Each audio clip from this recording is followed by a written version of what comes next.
Good morning. Hey, at least the students will say good morning back. Come on, guys.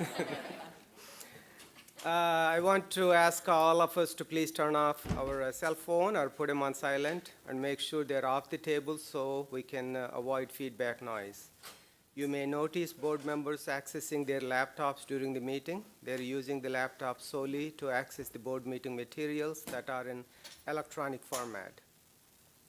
This is an official business meeting of the Medical Board of California. As such, disruptions of the board business will not be tolerated. We have a designated time on the agenda for public comment and ask for public comment on each agenda item. I ask that you be respectful of the need to conduct the board's business. Should anyone disrupt the meeting, I will ask the person to conduct him or herself in such a manner that permits the board to transact its business. This meeting will be available via teleconference. Individuals listening to the meeting will have an opportunity to provide public comment and will be assisted by a moderator who will be facilitating the teleconference process. For those members of the public participating via teleconference, please wait until the moderator has introduced you before you make your comments. To request to make a comment during the public comment period, press *1. You will hear a tone indicating you are in the queue for the comment. If you change your mind and do not want to make a comment, please press #. Assistance is available throughout the teleconference meeting. To request a specialist, press *0. Each person will be limited to 3 minutes per agenda item. During agenda item 16, public comments on items not on the agenda, board has limited the public comment period for individuals and the teleconference for 20 minutes. In addition, public comment from individuals here at the meeting will also be limited to 20 minutes. Therefore, after 20 minutes, no further comments will be accepted. During public comment on any other agenda item, 10 minutes will be allowed for the comments from individuals on the teleconference line and those in the audience.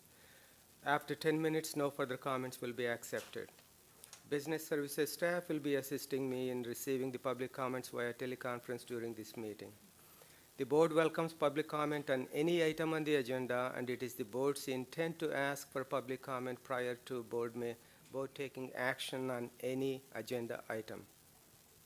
If for some reason I forget to ask for public comment on the agenda item and you wish to speak on that item, please raise your hand or come forward and you will be recognized. I would like to request all speakers to complete a presenter slip so I can call you by name at the appropriate time, and that the record of this meeting can be full and complete. However, this is voluntary. Please give your speaker slips to Ms. Toof. Thank you.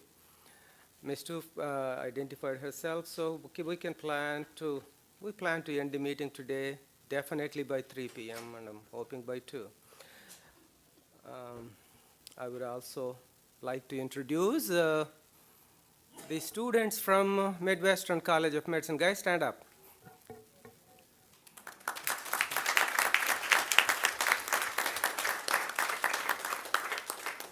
Thanks for coming all the way from Arizona.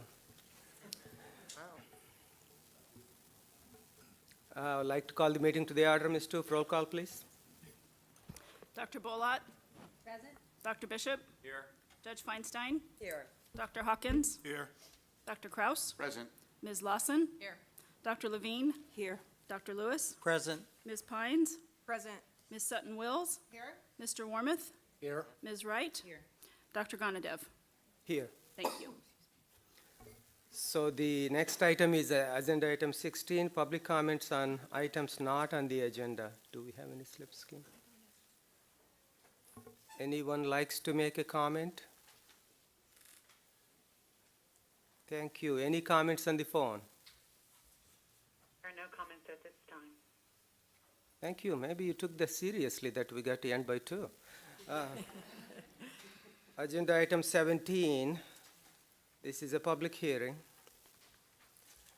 Regulations, consideration and possible action on the proposed regulations amending Title 16, Division 13, CCR Sections 1364.1 1364.11, 1364.13, and 1364.15, related to citable offenses, citation disclosure, and citation and other fine authority for allied health professional.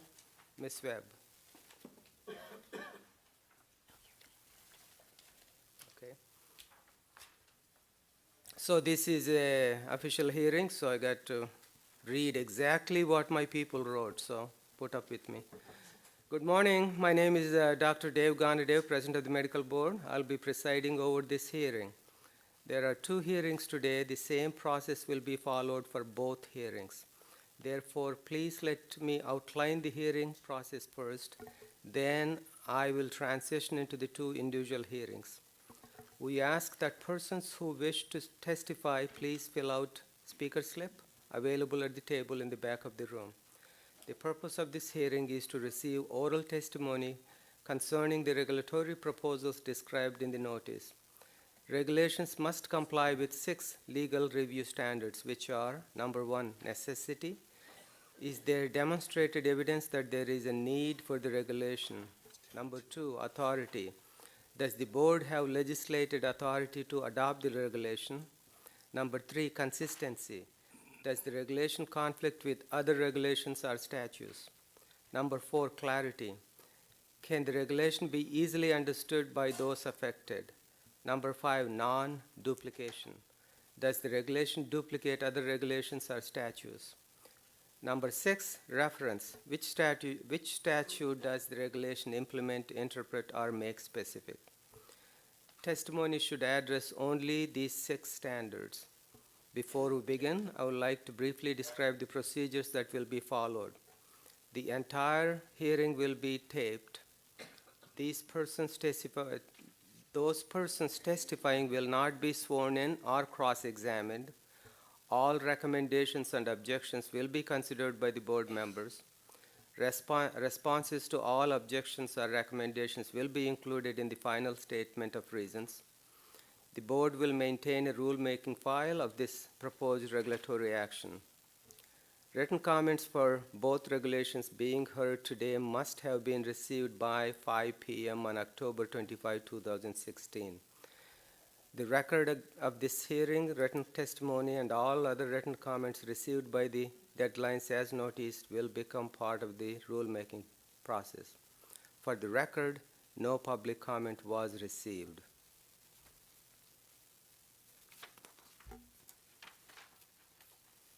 A completed copy of the rulemaking file will be available for review at the Medical Board's office in Sacramento. To ensure fairness and that everything is completely entered into the record and to enable everyone to hear those who are giving testimony, we ask that those testifying follow these procedures. Number 1, please speak loudly and clearly. First, identify yourself and who you represent. Then please state your position, support or oppose at the beginning of your testimony. Oral testimony will be limited to 5 minutes per person. Please do not repeat testimony already given. Any written comments you have with you today should be submitted orally, summarized orally, but should not be read. First hearing. Now I would like to begin the first hearing regarding the board citation and fine regulations. For the record, today's date is October 28, 2016, and this hearing is beginning at approximately 9:13 a.m. This is the time and place set by the Medical Board to conduct public hearing on the proposed regulations to implement, interpret, or make specific sections 125.9, 148, 2027, 2227, 2228, 2229, and 2234 of Business and Professions Code. The Medical Board of California is considering changes to Division 13 of the Title 16 of the California Code of Regulations as described in the notice published in the California Regulatory Notice Register and sent by mail or electronic mail to those on the board's mailing and subscriber list.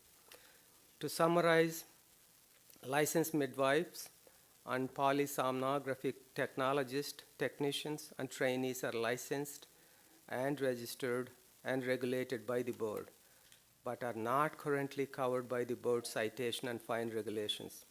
This proposed rulemaking will add licensed midwives, polysomnographic technologists, technicians, and trainees as licensees, registrants to whom the board may issue citations with orders of abatement and fines when these allied healthcare professionals violate statutes or regulations. In addition, this proposed rulemaking also proposes additional conforming changes and some technical changes to improve the clarity of the regulations at issue as described in the notice. After introductory remarks by our legal counsel, I will call on those persons who want to testify. But first, Ms. Webb, please offer any comments you have. There's been no negative written comments received by the deadline, and so this is an opportunity for anyone who wishes to comment on these proposed regulations to do so. Thank you, Ms. Webb. Now I will call on those persons who wish to testify concerning these proposed regulations. You are good. There are no public comments. Any comments on the phone? Do we have any comments on the line? Susan? No? There are no comments at this time. Thank you. So the next one is a motion. I move to accept, Hold on one second. Kim wants me to read this sentence. official sentence. Yeah. Since no one else wishes to speak, this hearing concerning the citation and fine regulations is closed. The motion should be, is there a motion to approve the regulations? I move to accept these new regulations. And it should say, let me read it actually. Approve the executive director making any non-substantial changes necessary to complete the regulatory package and submit it to the Office of the Administrative Law for finalization. That's what you meant, Dr. Lewis? That's what I meant to say, I just couldn't quite get it out yet. Thank you. Do we getting have a there. second? Second. Thank you, Dr. Levy. Is there a public comment from the audience? There are no comments at this time. Public comments on the phones I heard already. Thank you. Ms. Stoops, roll call, please. Dr. Bolat? Aye. Dr. Bishop? Aye. Judge Feinstein? Aye. Dr. Hawkins? Yes. Dr. Kraus? Yes. Ms. Lawson? Aye. Dr. Levine? Aye. Dr. Lewis? Aye. Ms. Pines? Aye. Ms. Sutton Wills? Yes. Mr. Warmoth? Aye. Ms. Wright? Yes. Dr. Gonadev? Aye. Thank you. Thank you. It passes. Second hearing. Item number 18. Regulations, public hearing, consideration, and possible action on the proposed regulations and the requirements for physicians and probation, amending Title 16, Division 13, CCR Section 1358. Now, I would like to begin the second hearing, which deals with the physicians and probation. For the record, today's date is October 28, 2016, and this hearing is beginning at approximately 9:17 a.m. This is the time and place set by the medical board to conduct a public hearing on the proposed regulation to implement, interpret, or make specific sections 2227, 2228, 2229 of the Business and Professions Code. The proposed amendments eliminate obsolete language from the regulation and clarify that probationers are required to bear the costs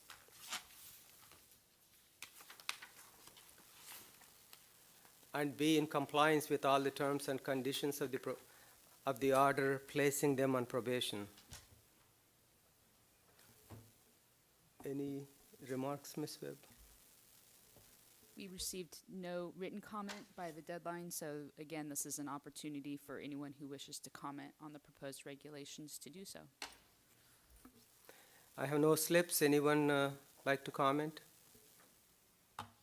Thank you. Any comments on the phone? There is a comment from the line of Eric Andrist. Please go ahead. Go ahead, Mr. Anders. I'm sorry, his line seems to be unavailable at this moment. Thank you. Thank you. Is there, okay. Since no one else wishes to speak, this hearing concerning physicians and probation is closed. Members, any comments? Okay. Motion, I would like to have the motion to approve the executive director making any non-substantial changes necessary to complete the regulatory package and submit to the Office of the Administrative Law for finalization. Thank you. Second? Second. Dr. Levine is second. Dr. Wright Ms. Wright made the motion. Roll call, please. Dr. Bolat? Aye. Dr. Bishop? Aye. Judge Feinstein? Aye. Dr. Hawkins? Yes. Dr. Kraus? Yes. Ms. Lawson? Aye. Dr. Levine? Aye. Dr. Lewis? Aye. Ms. Pines? Aye. Ms. Sutton Wills? Yes. Mr. Warmoth? Aye. Ms. Wright? Yes. Dr. Gonadev? Aye. Thank you. Motion passes. Okay, next item is number 19, presentation and discussion and possible action on the University of California, Los Angeles International Medical Graduate Program. Dr. Bolat. Thank you very much. Good morning. I want to take this opportunity to thank my esteemed colleagues here at the board, as well as the public, for allowing me the time to present this innovative program. So this program was independently an idea of myself and my colleague, Dr. Patrick Dowling of the UCLA Department of Family Medicine, where I'm serving as the Executive Vice Chair. And I believe as a result of the similar values and beliefs, we really wanted to hit 4 important points. That we really believe that training a diverse physician workforce to include all of those from under-resourced communities would actually create role models and mentors. That increasing the physician workforce in those traditionally under-resourced communities where poverty is inversely related to the number of practicing physicians, we wanted to address that with this program. The other point is developing new residency programs in those areas was a long-term strategy, knowing that many of those that train in an area will remain in the area, and that's both for subspecialty and primary care. And finally, we were interested in developing a community environment through strategic public health initiatives that would raise the community's health in and of itself, that it can't be done to the community, but for the community. So let's just talk briefly about this 10-year program. It's training and it trains and provides Spanish-speaking international medical graduates with an intensive course of professional instruction and clinical training so that they may pass the United States medical licensing exam. These UCLA scholars, as I call them, compete successfully for family medicine residency programs throughout the state of California, and in return, they must commit to practicing medicine for 2 to 3 years in a medically underserved community in either an urban or rural California, where their bicultural and bilingual skills are critically needed. So no surprise to all of us, the state of California is extremely diverse, both in language and culture. We have 1 in 5 residents that have limited English proficiency. And the purpose of our program was to address the fact that 6% of the doctors in the state of California are Hispanic, yet 38% of the population. And of that Hispanic population, 35% are living in underserved communities. And what we see up here in that orange and white is these are the health professional shortage areas throughout the state of California, and they're quite extensive, from north to south and as far east as we can go. As I stated, this program was developed before I was a member of the Medical Board of California. It was a 20-30-year thought about linking graduate medical education to under-resourced communities. And my hats off and my thanks to the Honorable Holly Mitchell, who was the sole author of AB 1533, which put together a collaborative partnership between the David Geffen School of Medicine at UCLA, our UC Office of the President, and the Medical Board of California, then under Linda Whitney's stewardship.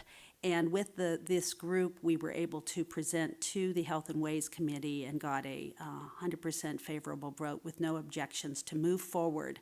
Of course, with no funding from the state or UCLA, this is a program that's based upon sponsorship by various groups. This is just a nice picture because I like Team UCLA IMG, because right there on Dr. Dowling's left is Blanca Campos, a 2007 alumna, and now is serving as a teacher and mentor to our scholars. Our group is very diverse. It has several different countries represented throughout the countries, and you can see there, unfortunately, I can't see there. Let me give you let me get something closer so I can see. The big pie there at 45% are coming from Mexico, 20% from South America.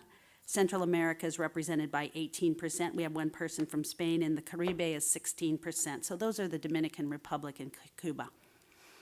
So what is this program really looking to do? Very simplistic, A, B, C, D. Program A is where we have USMLE Step 1 preparation, as well as English for Health Professionals. B is where we're preparing people for the USMLE Step 2 CKCS, again, English for Health Professionals. Program C are where we have clinical rotations at UCLA and UCLA affiliates, and the English for Health Professionals. And finally, we are very committed we have to learn and train to teach the community involvement and community engagement. And our goal is, of course, a 100% match in a California Family Medicine residency program. This is just a quick picture of the didactic sessions that go on, so traditional grand rounds and other things do take place that we would expect from a program. These are our affiliated sites at UCLA, and the far right is the Los Angeles County Department of Health Services, which we work very closely with.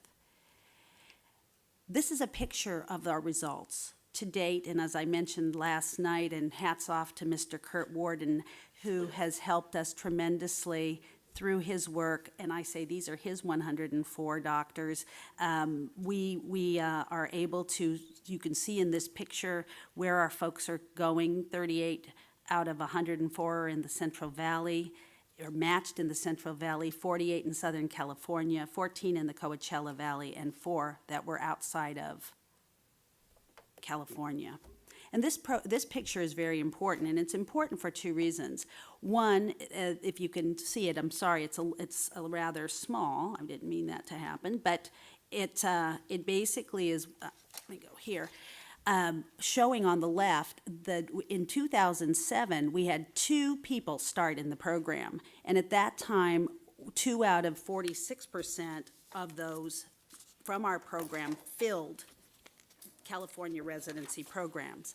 And then it goes all the way down to say out of 9 positions or 10 positions that were given to international medical programs, we filled 9. So what we're really seeing is, and it's very well documented in the literature, there used to be close to 6,000 residency program slots that for 40 years international doctors were the answer to filling those gaps, be it subspecialty or primary care. And it's actually, that gap is narrowing, meaning that we're having maybe more U.S. students because we've opened a few more medical schools, and also we have a very robust Caribbean schools that are also populating the area of medical education and graduate medical education. A couple slides here. This is basically going to show you 2006 to 2012. Someone might ask, what was the attrition? So we came up with 71 enrolled individuals, and we lost 24 in Program A. In Program B, we had 17, and a couple didn't make it through. And at that point in time, we had 54 graduates. Between 2013 and 2017, we were able to decrease our attrition because we were probably learning more about the schools, because I can tell you from our desk, we found there's variation in schools, and the training that people are coming to us with their basic knowledge. We also lost less people, and if you were in the program, basically, you were going to make it. And so between that time, we had 50 graduates. So what are the outcomes? And this speaks to what I need to tell you, because B&P Code 2066.5, which are found on pages 207 and 208 of our 216 Medical Board of California book, our red book here, I had to come back and let you know of our outcomes. So to date, 66 of our 104 alumni, or 63%, have graduated, while 37% are still currently enrolled in a first year, second year, or third year training program.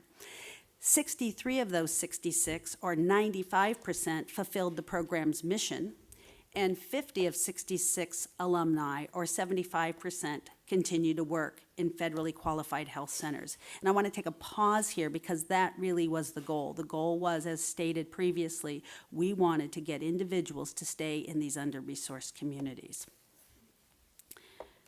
Oops, let's see here. Now, this here is what are the outcomes. Of the 59 of 66 alumni, 89% have California medical licenses. And that was the question that I needed to answer as well for 2066.5. And as with all programs, we did have 3 reasons that we don't have 100%. One individual failed USMLE Step 3. Back in the day, you could take USMLE Step 3 as many times as you needed to. In one case, one person took the test 4 times, took it 2 weeks apart, and that failed her out of ever getting a California license. We have proudly say we have one person who's serving in the Navy, which we felt did not necessarily meet California standards, but there are many individuals in the military that could benefit from our doctors' training. And finally, we had 5 individuals since the time of the program that are practicing out of state in Florida and Texas. Now, a couple more slides. Our future family physicians and community leaders, we said we wanted to give back to these communities. And this is just, we at the during the program, we really integrate individuals, and our friend, former board member Barbara Yaroslavsky, really felt that that was very important, that we have to learn community and teach community by being not just part of it, by actually volunteering. So we do that. This is our UCLA IMG Alumni Approach Association, which is promoting the program to candidates and the general public. It serves as a professional networking and for leadership development. This is just a picture of our 12 individuals who will be applying and are currently interviewing for family medicine residency programs here in California. And this final slide really is about this pilot program's retention and expansion strategies. And as I mentioned in the beginning, linking graduate medical education to service was very important. So the PRIME programs that are through the UCs for undergraduate medical education and graduate medical education are important. We need to have inspired leadership, faculty development, and building these programs. We were able to create a program in the Bakersfield area, Rio Bravo, that became a UCLA affiliate, and its first class began training in 2014. And I'm really excited, and I'm sorry that picture is so small. It's a beautiful picture of the Martin Luther King Jr. Community Hospital, where just starting in December, a clinic will be part of the hospital, whereby those very sick patients that are leaving hospital and not able to go maybe to their FQHC, and this is in support by the FQHCs, where our doctors from our program that are graduates will be there alongside subspecialists to serve this community. And finally, as I mentioned before, the professional development of our alumni is very important, and I really appreciate all that the medical board did, the Holly Mitchell, the folks at UCOP, Catherine Nation, and I think the big benefactor, of course, is the public, and I appreciate the time for this presentation. Thank you, Dr. Bolat. my understanding is that, this is for the members for the discussion and a motion, is that the program sunsets January 1, 2019. Yes, So there is a need for this board to see if it can work with the UC system to have the extension of the statute. correct. Is that- okay. Any questions to Dr. Bollard from, yes, sir, Dr. Hawkins? Accommodations to the collaboration and the foresight to try to contribute to solutions to underserved communities. What were some of the major impediments to the physicians staying in the area? Those that went through the entire system, one went to the Navy, others did went to Florida. What were the major impediments to physicians staying in those underserved communities? I think, to be perfectly honest, for many, as professionals, we want to stay intellectually stimulated. And not having a group of doctors and other health care professionals that are able to raise the level of knowledge can be a big impediment. So, for example, there were many clinics that didn't have very basic things, up-to-date resources, meaning the up-to-date where you go online and look up medical information. So that was an impediment, not having the infrastructure to really be there and be part of the community. And the person who was in the Navy, she was in the Navy because she felt a service. She was an immigrant, and she felt that she wanted to give back to the community. And the other folks that went over to Texas, it was because two of those people didn't match in California. So rather than saying the heck with it, we worked very hard to get them in border states in El Paso. And the final thing I would say is, and this is a great, I think, case study, is what's going on with Martin Luther King Jr. Community Hospital. The inspired leadership through Elaine Batchelor and her team really had the foresight to say, look, these are communities that have been long overdue. We need to do something to fix it, and what we're going to do is we're going to create an environment where people are going to be so excited to come to work every day. And I can tell you, if you ever walk through that hospital, you feel it. Dr. Cross? Dr. Bolat, congratulations. Thank you. Given the clear success of this program, are there discussions with other UC campuses for the potential of expanding the program?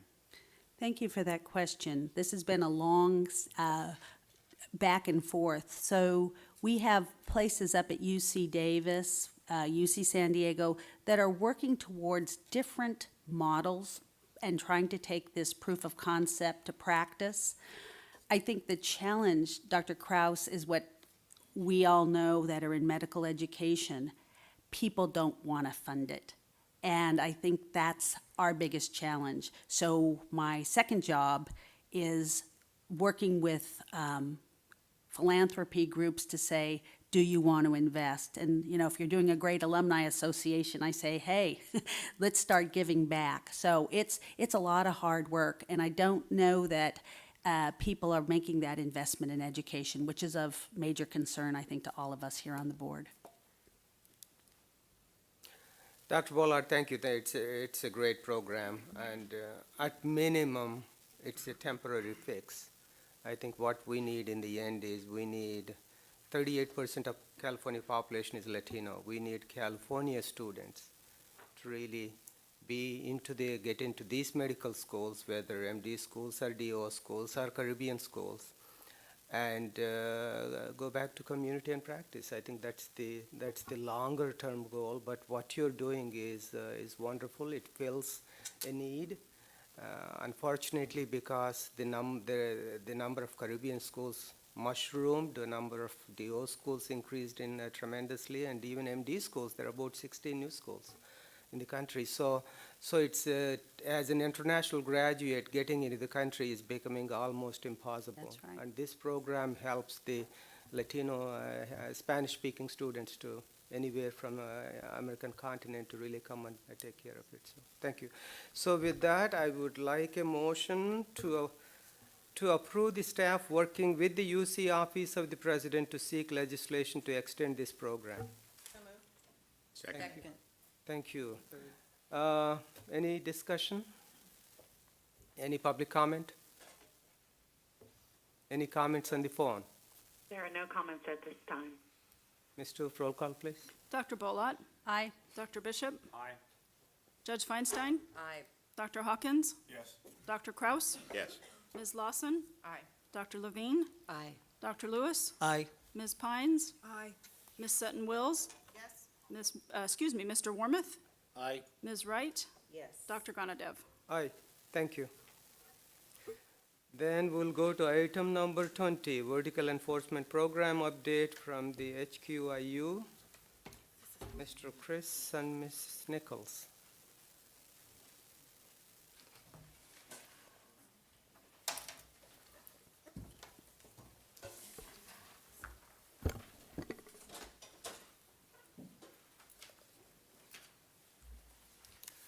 Good morning.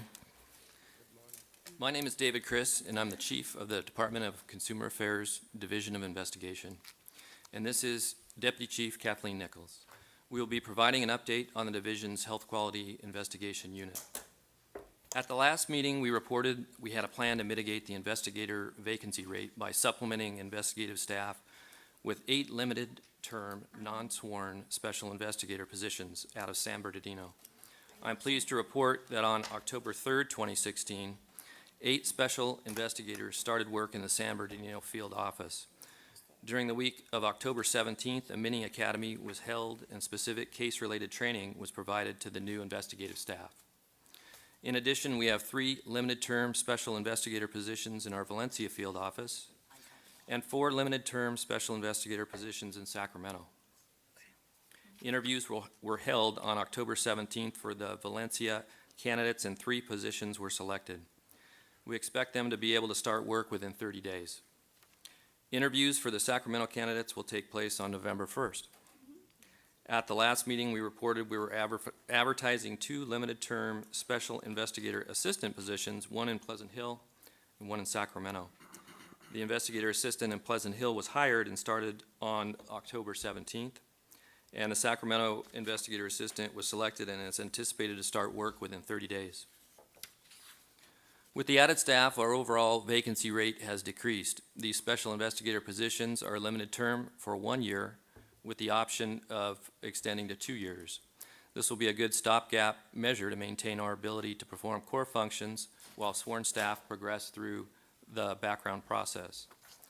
In the meantime, we continue to recruit and interview for our sworn vacancies. We are recruiting at other law enforcement agencies, law enforcement retirement associations, colleges, and police academies. As you know, a main component of the retention issue is related to inadequate pay. We currently have an HQIU retention pay proposal being evaluated by CalHR. We were recently asked to provide supplemental data to support our proposal, and the information was provided to CalHR this month. Retention pay for HQIU investigators is vital to our ability to retain and attract qualified applicants, and we are hopeful for a timely response from CalHR to address this important issue. The board has always been supportive of retention pay increase for HQIU investigators, and as we reach the end of this process, we need your continued support in implementing the retention pay. Effective October 1st, 2016, we reorganized the training unit of DFI, the Division of Investigation, and created a HQIU-specific specialized training unit. This new unit will be responsible for developing and implementing HQIU-specific case training for investigators statewide. It will also be responsible for the Field Training Officer Program for new investigators and oversee the supervision of the special investigators that have been recently hired. A commander position has been advertised, and we anticipate holding interviews within the next several weeks. HQIU staff participated in the expert training that was held on October 8th in San Francisco, and will be participating in the upcoming expert training in Los Angeles on November 5th. Joint training on subject interviews is being held for all HQIU investigators, medical consultants, and Deputy Attorney Generals from the Health Quality Enforcement Section of the Attorney General's Office on November 2nd in Northern California and November 9th in Southern California. We continue to communicate with the Attorney General's Office regarding process improvements and modifications to existing policies to streamline processes and improve investigative timelines. Even with all the challenges HQIU is facing, our staff is still completing exemplary work. Investigators from the Cerritos, San Dimas, Glendale, and OSM offices received 2016 U.S. Attorney's Office Law Enforcement Awards for their outstanding work on the Operation Fright Night criminal cases. These awards were presented to them last Friday in Los Angeles. They also received awards from the FDA for their outstanding teamwork. Operation Fright Night targeted retail stores that sold cosmetic and decorative contact lenses without prescriptions. Undercover investigators purchased the lenses, some of which were found to be contaminated with pathogens that cause eye injury, blindness, and potential loss to the eye.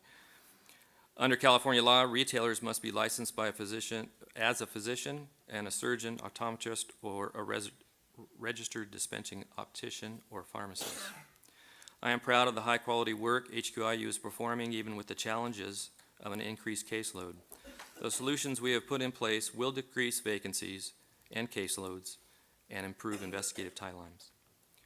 That concludes my update. Are there any questions? Any questions from the board members? Yeah, Ms. Wright, and then Dr. Lewis. Thank you for all your hard work despite an increased caseload and obviously ongoing budget constraints. So you said you needed continued support for the retention pay. What additional can the board do to support you? Well, we're waiting for the final approval from CalHR, but pending that, crossing our fingers, and we're hoping that moves forward. The pay would increase the budget, so we'd appreciate the board's support in funding that increase for our investigators. Yeah, so what support step would you like? That's what I'm asking. To just meet with board staff and support, as we have through this process. I think it's been over a year that we've been trying to push this suggested retention pay through. And the board has been supportive at the previous meetings. We'd just like to have that continued support. Thank you. That was exactly my question, because I heard you mention the word retention pay about a half a dozen times. Yes. We don't have a direct relationship to what CalHR and union contracts and anything. So all we can do as a board is ask you the question about how staffing is affecting the productivity. And through those kinds of issues and discussions, maybe someone in CalHR or elsewhere hears that, and maybe that's how we affect recruitment and retention. But for us to say, yeah, okay, we support retention, we don't have that direct ability. Now, I'm going to ask you a second question, and maybe you can answer, is that your sworn investigators have a job classification that has not changed or resulted in any increase in salary.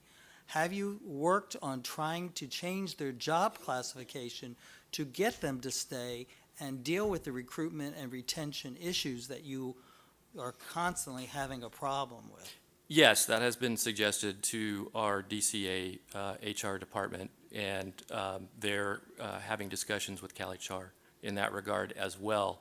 The retention pay process looked like it would be a faster route to have a noticeable effect with increased pay.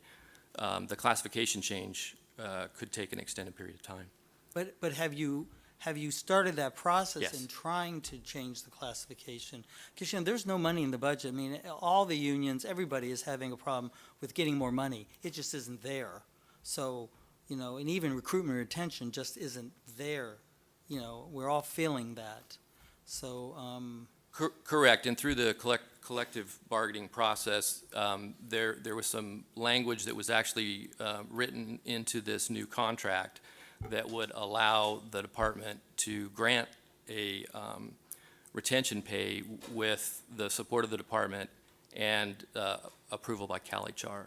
So I think it's been a series of long discussions with DCHR, with the board staff, and ultimately with CalHR. And I think we're ending we're getting very close to an answer one way or the other. So I think there's been positive steps along the way, and the board has continued to support us over time, and I'm hoping it will be resolved in the positive very shortly. Yes, and if staffing has affected productivity, Yes. in what way? As the vacancies go higher and there's less staff, the remaining investigators have to work additional cases. The caseload doesn't diminish. And so with more caseload, the pressure is higher, and so the timelines go farther on completion. And so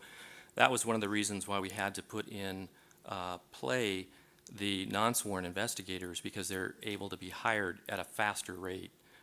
There's no background and academy issues that take amount of time. It can take up to a year to get a sworn investigator hired, and so that's why we're putting these measures into play to try and decrease those caseloads and keep the bus moving forward until the sworn positions are filled. Okay, thank you. Thank you. Any other questions? Yeah, Ms. Karchmeyer. I just want to provide a little bit of clarification for the members so you understand how it impacts us. So as Mr. Chris stated, if the, currently, as of July, I believe the investigators got a 3% increase in their salary, which they just basically take our budget and increase it, what that salary rate would be.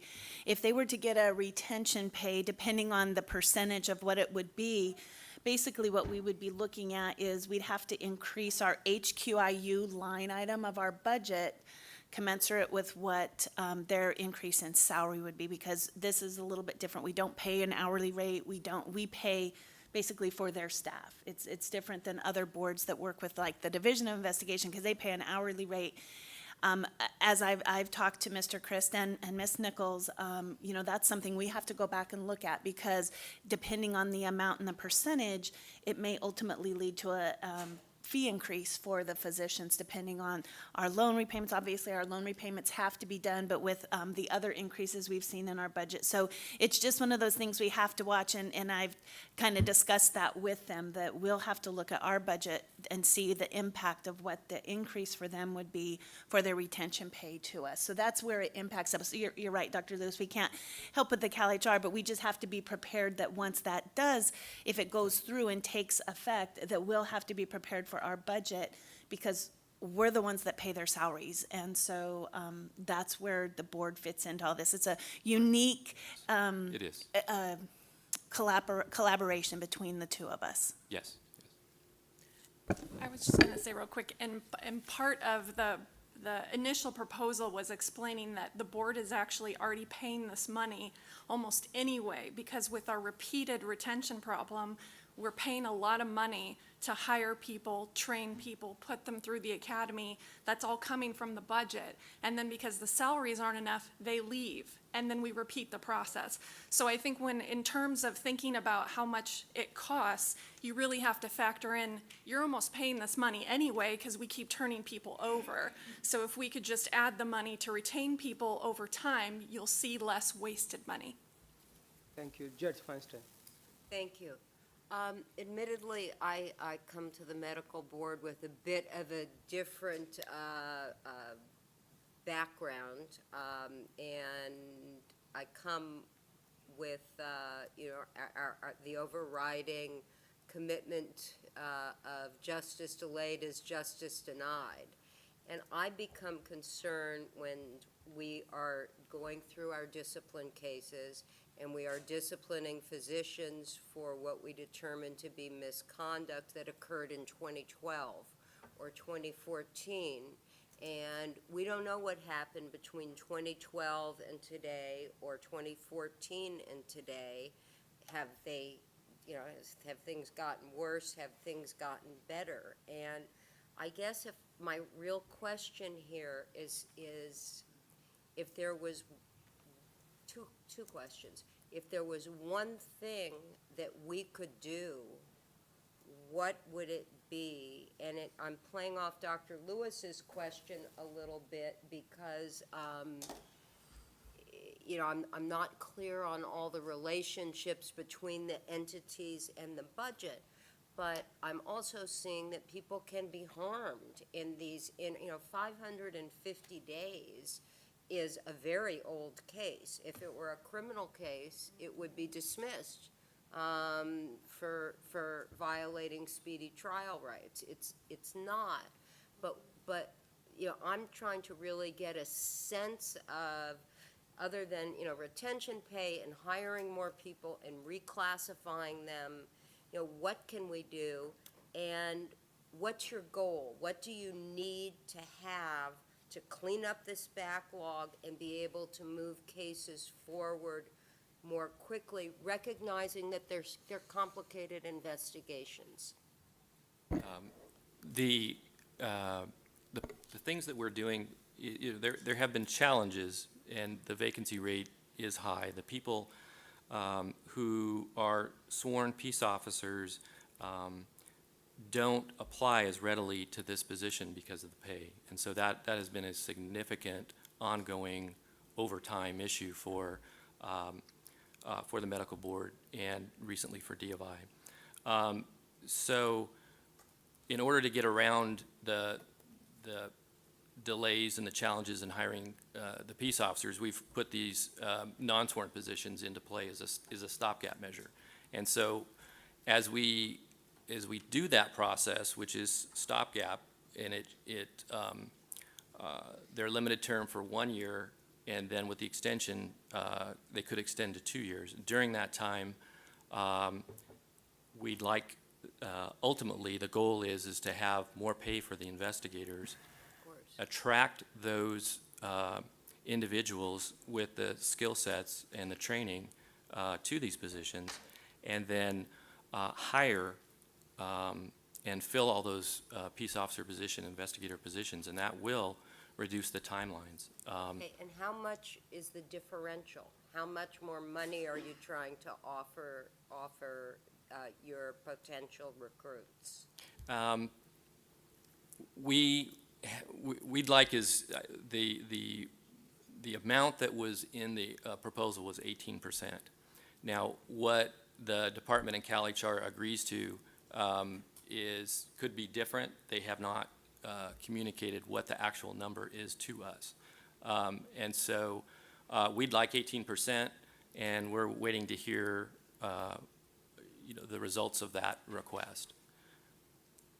And let's say we wave our magic wand and you're able to fill the investigators' positions and Yes. get them trained. Yes. Let's say from the day they hit the ground trained and running, how long is it going to take to get these cases to an acceptable backlog in terms of duration and number?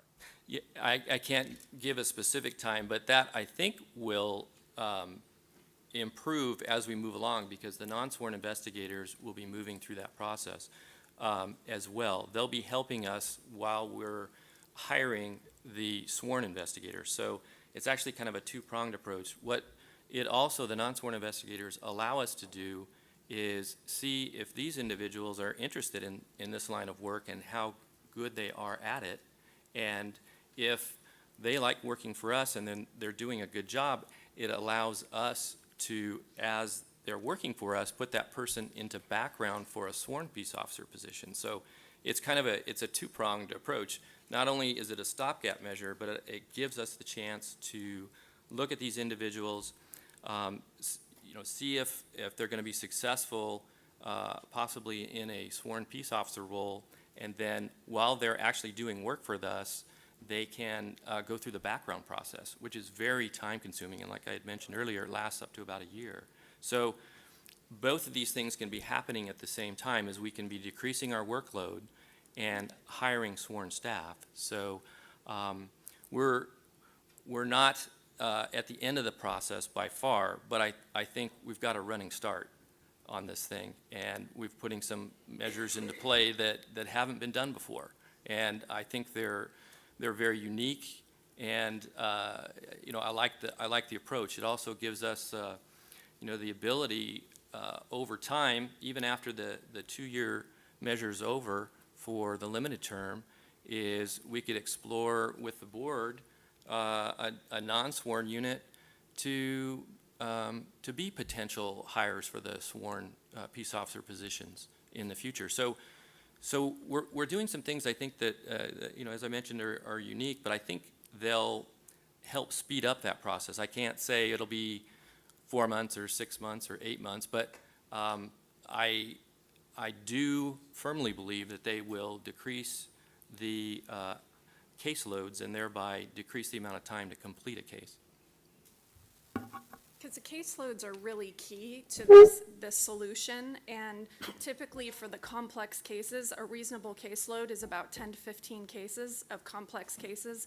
Our investigators are running in the mid-40s right now. So when you think of what's causing the timelines, it really is a caseload issue. So as soon as we can retain the staff, hire the staff, keep them, those caseloads will come down, and then you'll see the faster turnaround times. Dr. Levine? So, Dr. Gnanadev is going to have to go to the legislature this fall and with our sunset review. And this issue and the movement of the investigators was subsequent to the 2012 sunset review. And he is likely to be asked, okay, so we did some things subsequent to 2012. What can you tell us now about the state of investigations and speed of closure compared to 2012, and what should he say? The things that We'll ask him to come with us. Yeah, absolutely. I'd be more than happy to provide information as to the history. The vacancy rate has been an issue over a long period of time. There's a whole number of things that contributed to that, but I'd be more than happy to provide that history and It's not about, no, information. it's not about history. My question isn't about history. My question is, looking back at 2012 and the data in 2012 and 2016, what is the legislature going to see in terms of length of investigation, speed of closure? And because I think we are together on the hook for explaining, where we are today and why there hasn't been more substantial improvement. And this is not a criticism, but I think this is a realistic assessment of what is going to be expected in terms of the legislature saw a real problem, they took action, and they want to know what the consequences have been. And I feel that I can speak to that directly. I'd be more than happy to come to Sunset and talk about it. The timelines over time, beginning before that, have gone significantly higher. And I think it is due to, many factors. The most significant factor being retention and retention pay issues associated with that.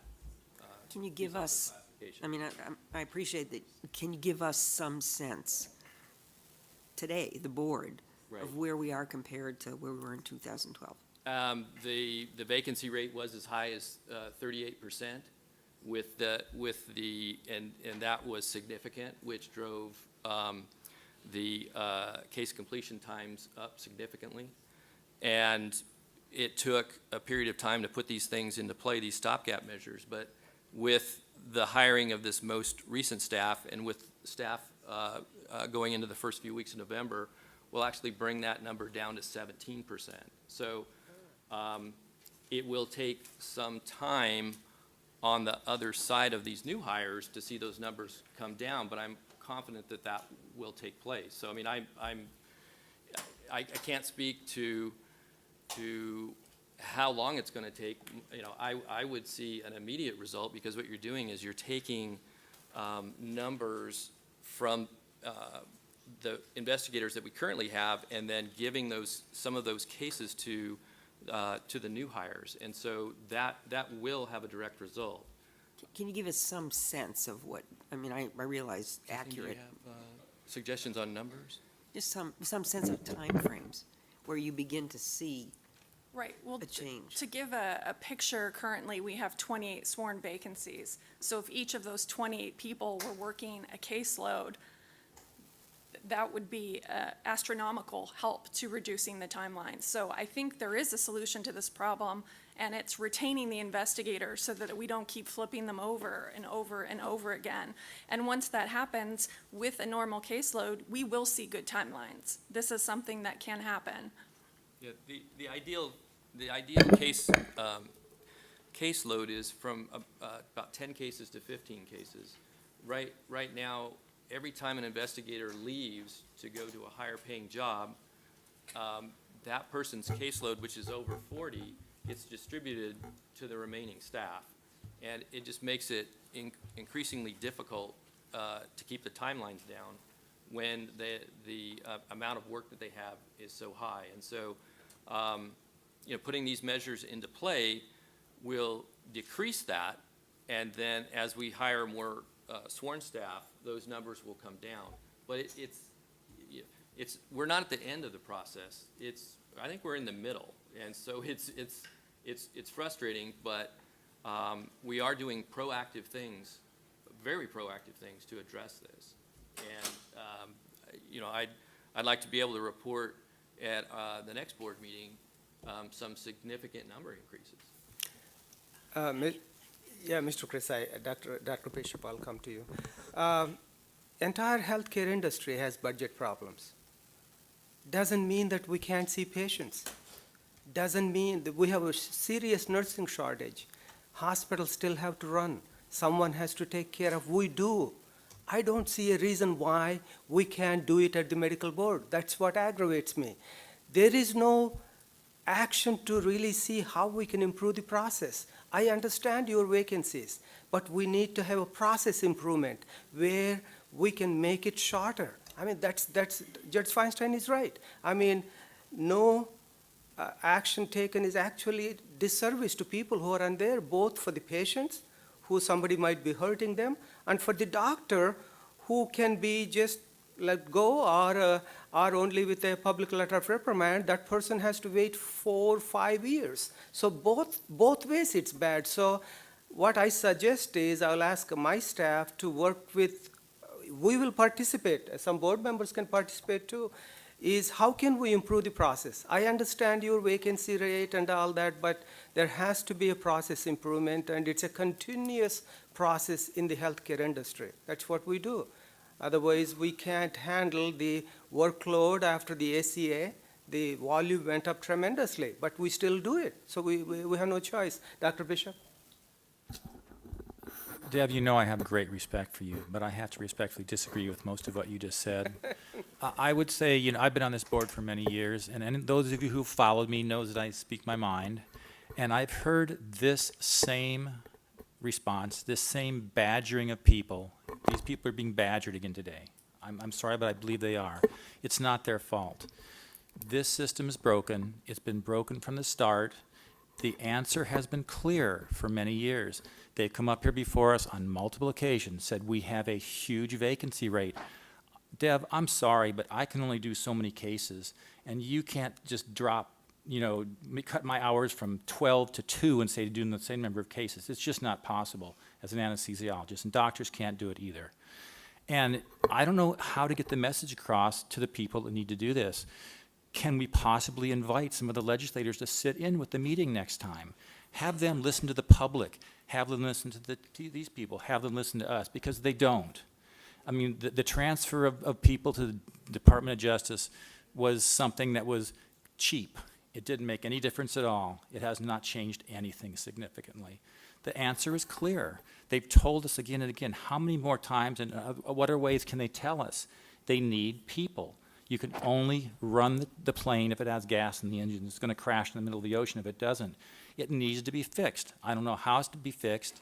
That's my opinion. I just have to tell you the way I see it. We just don't have an answer other than that. Thank you. Well, thanks, Dr. Bishop. Actually, you can also do the process improvement. There is a way to do so. Jamie? I hate to badger you. I'm going to give you this hypothetical, and I need you to answer me like I'm the legislator, because the medical board gets the flack. we do. They're going to say we're inefficient, we're ineffective. Why have you not decreased these numbers? I don't want to hear your data. Why is the medical board, I'm the legislator and I'm talking to you because they're always not so friendly to us. Answer me like I'm the legislator and you're explaining to me why this hasn't happened without completely saying data and vacancies. What is there, how can you explain it so they understand some of this is about the broken system? I think that's what everyone's trying to hear in terms of between 2012 and 2016, why nothing has changed. So talk to me in a vacuum like I'm giving you the hypothetical. Yeah, you know, there are the issues that you mentioned, vacancies and pay and associated issues. And then we have been working diligently to streamline the process with the Attorney General's office. And that, the vertical enforcement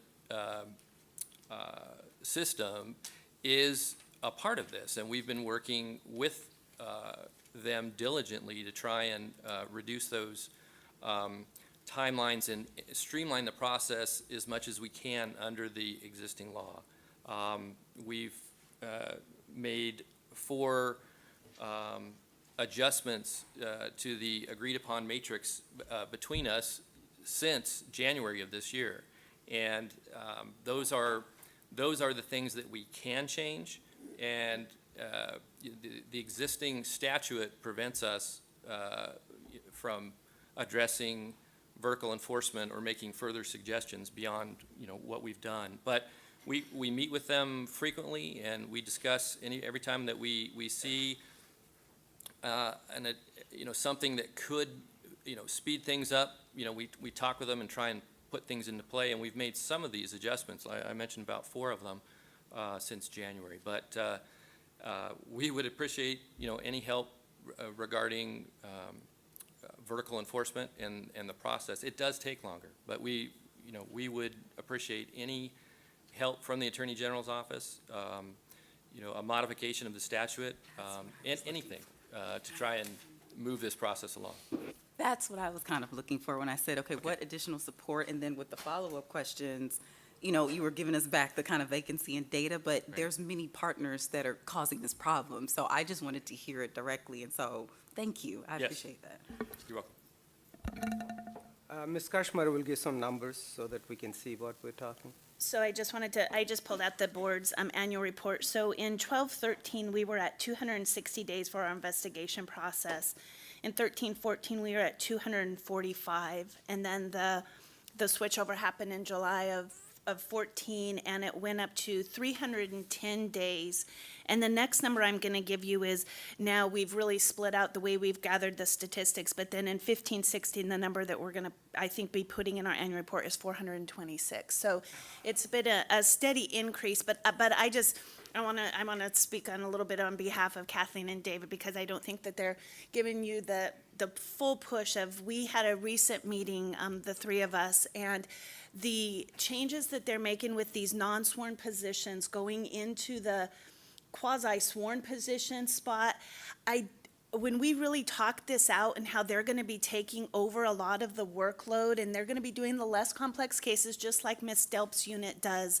They're going to be pulling those cases, and I think the value of having those individuals learn about the enforcement process and the investigation process, and then if those individuals, some of the individuals they're hiring, have already a law enforcement background. So they've thoughtfully hired individuals. Those individuals, if they can actually transfer then, if they're the best qualified candidate, into a sworn position, the benefit of that is going to be that these individuals are actually going to be working for the board, doing the cases while the background is going, which we've never, ever had in the past.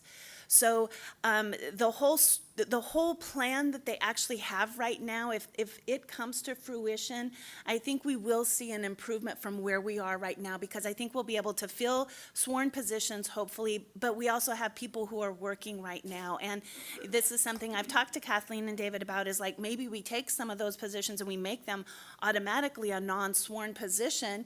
They're still working the vertical enforcement with the attorney generals, even though those positions are there. So we're not avoiding VE or anything. We still have the AG's office working alongside of them. It's just in the non-sworn capacity. If we keep some of them, maybe this is our training ground for bringing up our investigators.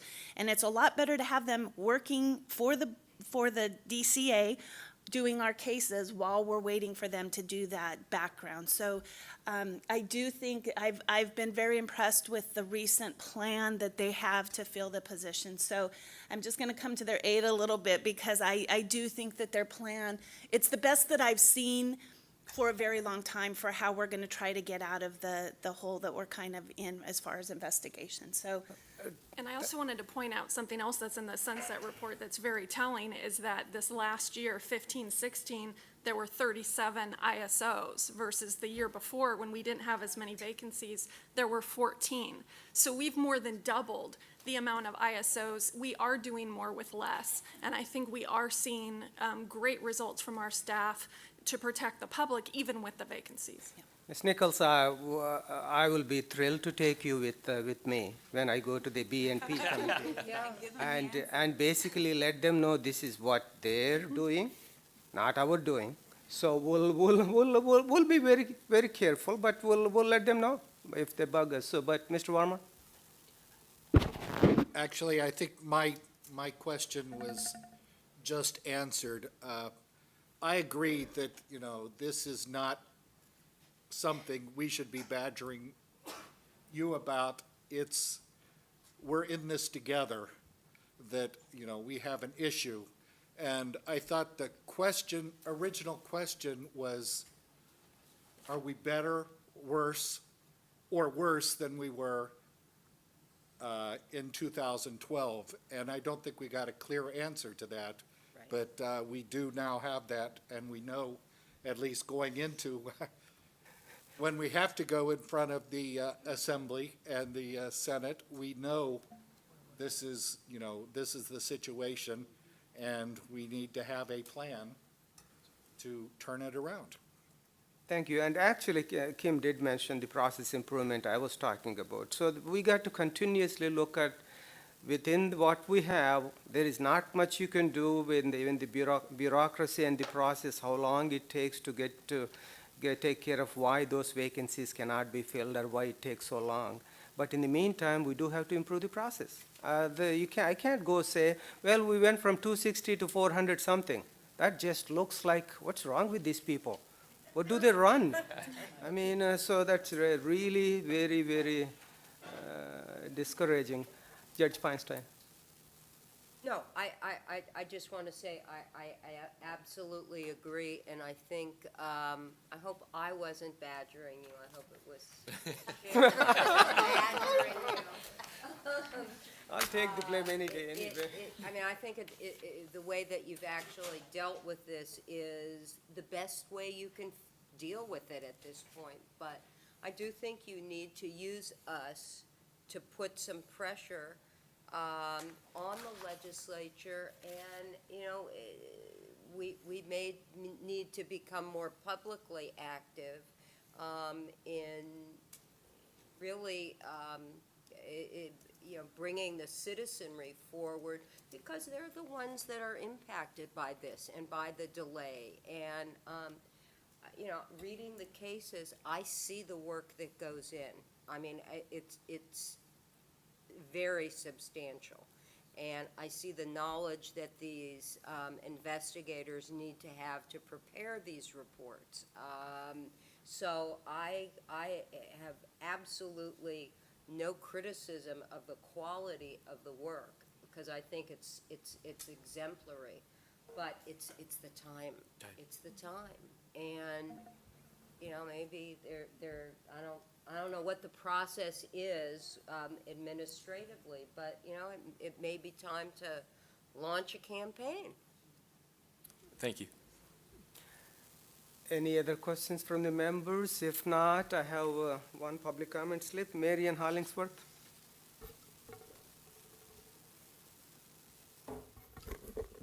Hello, my name is Marian Hollingsworth, and I'm speaking as a private citizen now. Regarding the backlog of cases, does transferring a case to a different district office actually help to speed up the process? We've actually done that quite a bit. So we keep an eye on the caseloads and we move the cases around every day to make sure everybody has an equal amount. Okay, but the reason I asked is because my case was transferred from San Diego Ms. to San Hollingsworth, Bernardino, and it still took. Ms. Hollingsworth, please direct the comments to the board. They will answer afterwards. Okay, all right, thank you. My point is, my case was transferred to a different district office. It was transferred to San Bernardino because I was told that they were understaffed here in San Diego. And it still took 3 years and 2 months, which is over 1,100 days. So for Judge Feinstein referring to the justice delayed, that was really difficult for my family, and I'm sure for the doctor involved too, to have that in a state of limbo for over 3 years. And I have been watching the medical board for over 2.5 years now, which is kind of a small time compared to many of you. But it seems like this is a chronic complaint that they're constantly understaffed, and I would encourage the board to get after the legislators. I know I will be getting after them to hire more people. It just seems like when we have a state of some 38 million people and we can't find positions that are, rather, highly trained, it seems like it shouldn't be that hard to find that many intelligent people in California to take care of this thing. And regarding the issue of statutes, complainants have a 7-year statute in some case, 3 years in other cases, and it would be nice if the medical board would have some time of limit so complainants can expect their cases to be closed within a certain window, not, definitely by the day, but a certain window would definitely help us, and it would help give the medical board gain the confidence of the people of California, because right now there's not a whole lot of confidence, and I think it would help for both sides so that we would be able to understand each other better and have more confidence in the system. So it won't be broken. So, thank you. Thank you. Julie? Yeah, please, come on. I was wondering, you were so quiet. How come Ms. I'm just Felmuth hasn't a come? little mouse. Julie D'Angelo Felmuth from the Center for Public Interest Law and the former Medical Board Enforcement Monitor. I've been attending medical board meetings for 30 years, and I have heard this exact problem repeated for 30 years. We have sponsored dozens of bills to tweak and make major changes to the medical board's enforcement program. One of them in 1990, I believe, was Senate Bill 2375, Presley. And in that bill, the legislature included intent language that the people who investigate cases for the medical board should be paid the same as special agents in the Department of Justice. Those are the investigators employed directly by the Attorney General's office. That was included in a bill in 1990. This is 2016. That has never happened, ever. You're getting the closest that I've ever heard anybody get to it. But that's who you have to, that's the issue here. And that's one of the reasons, frankly, why we have pushed for many, many years to have the investigators transferred into the Department of Justice so that they would enjoy that pay increase. That's the key problem, in my view. And the legislature made its intent clear in 1990. It's just that the folks in the executive branch have never come through on it. And so I urge this board to do anything in its power to make that vision of the legislature expressed in 1990 come true. History matters. Thank you, Julie. As usual, always we learn something from you. Any other public comment? Any comments on the phone? No, sir, there are no comments at this time. Thank you. Thank you, Mr. Chris and Ms. Nichols. Hopefully next time you give us better timelines and more investigators working for you. Next one is item 21, Vertical Enforcement Program update. Ms. Castro. Good morning, honorable board members. First off, we'd like to congratulate you, Dr. Gnanadev. You have great respect and admiration from my staff. You always seem to be able to have a fine balance between your duties to the profession and the duties to the public. and we are very much looking forward to working with you. I believe that you and Ms. Kirchmeier are a very strong team, especially as we head into the sunset review process. The Attorney General's office is committed to helping you in any way that we can. And we're also very committed to our partners in HQIU. And it is true what Mr. Chris and Kathleen Nichols have just expressed. I believe that since January, we have enjoyed a very collegial relationship. We have been able to be given part of the steering wheel as it relates to legal processes. We have given back some of the issues that are investigator only. And I believe we have a great amount of synergy.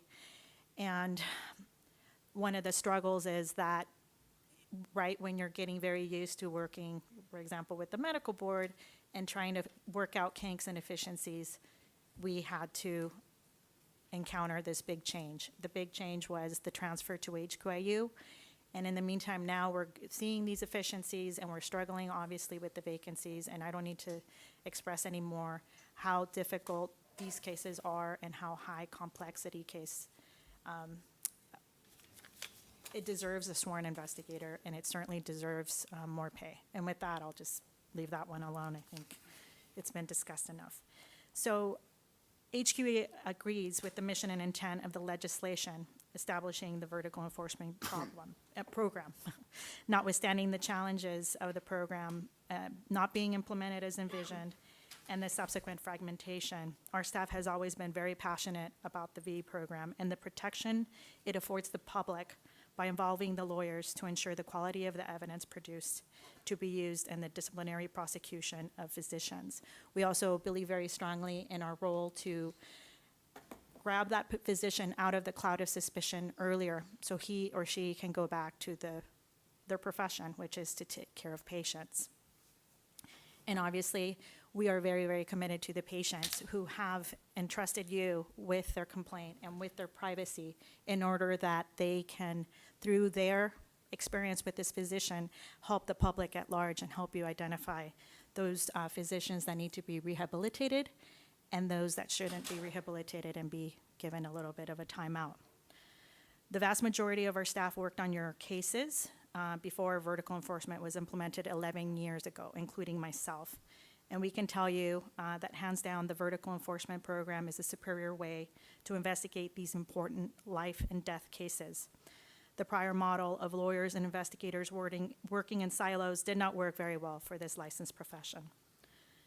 And I think that the legislature has recognized that by the separate institution of the Health Quality Enforcement Section in 1990 and its subsequent legislation to establish Health Quality Investigation Unit. If the legislature wants us to work faster, HQIU obviously needs more money or more positions. And we're happy to help with whatever evidence you need to establish those things. With the Complaint Investigation Office keeping about 300 investigations a year, the lowest level of complexity, and being directed by a lead prosecutor, we have been left with cases that should be VE'd being sent to HQIU. With HQIU recently shedding 2 of my other clients, we hope to see some investigations moving forward. And we are very supportive of Kathleen and David's initiative to create these non-sworn units in Valencia and in San Bernardino. We believe it will create a pipeline of commitment and training such that once they are trained, they can go into those sworn positions and already hit the ground running. We will step up to help HQIU train their staff to reduce timelines and do our part. In the subject interview realm, as you heard, we have embarked on another joint training. We will be completing those trainings in the next 2 weeks of DAGs and investigators. And we are doing our part by identifying cases that do not require DAGs to attend subject interviews, such that we don't add to the burden of timelines. We, on average, participate in investigations about 2.5 hours, and mostly we touch the case and the most important aspects of it: subject interview, or at least framing questions for inquiry, expert selection, expert report review, and then the ultimate and most important decision, which is whether or not this physician is going to have an accusation filed against him or her. The vast majority of cases are closed. We are not happy with the timelines, And we are working nights and weekends to be able to address cases that are coming up on statute, cease practice orders, which have increased exponentially. We're working with Judge Alver to help us identify that at Office of Administrative Hearings. And also, Office of Administrative Hearings is seeing the impact of the increased ISOs, interim suspension orders. And even though you have given them more positions in the past, 3 years, I anticipate that they may need even more judges to be able to handle the onslaught of the success of your program, which was Breeze, which invited more patients into the fold to be able to complain. We welcome that workload, but there is a balance between quality and quantity and effectiveness and how they relate to each other.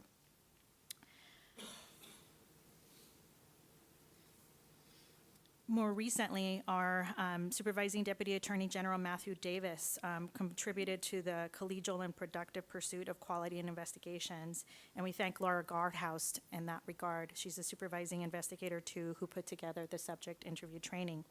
Also in this quarter, Supervising Deputy Attorney General Matt Davis assisted in the annual Medical Board Expert Reviewer Training, and we thank Ms. Delp and Ms. Kirchmeier for allowing us to participate in that important program.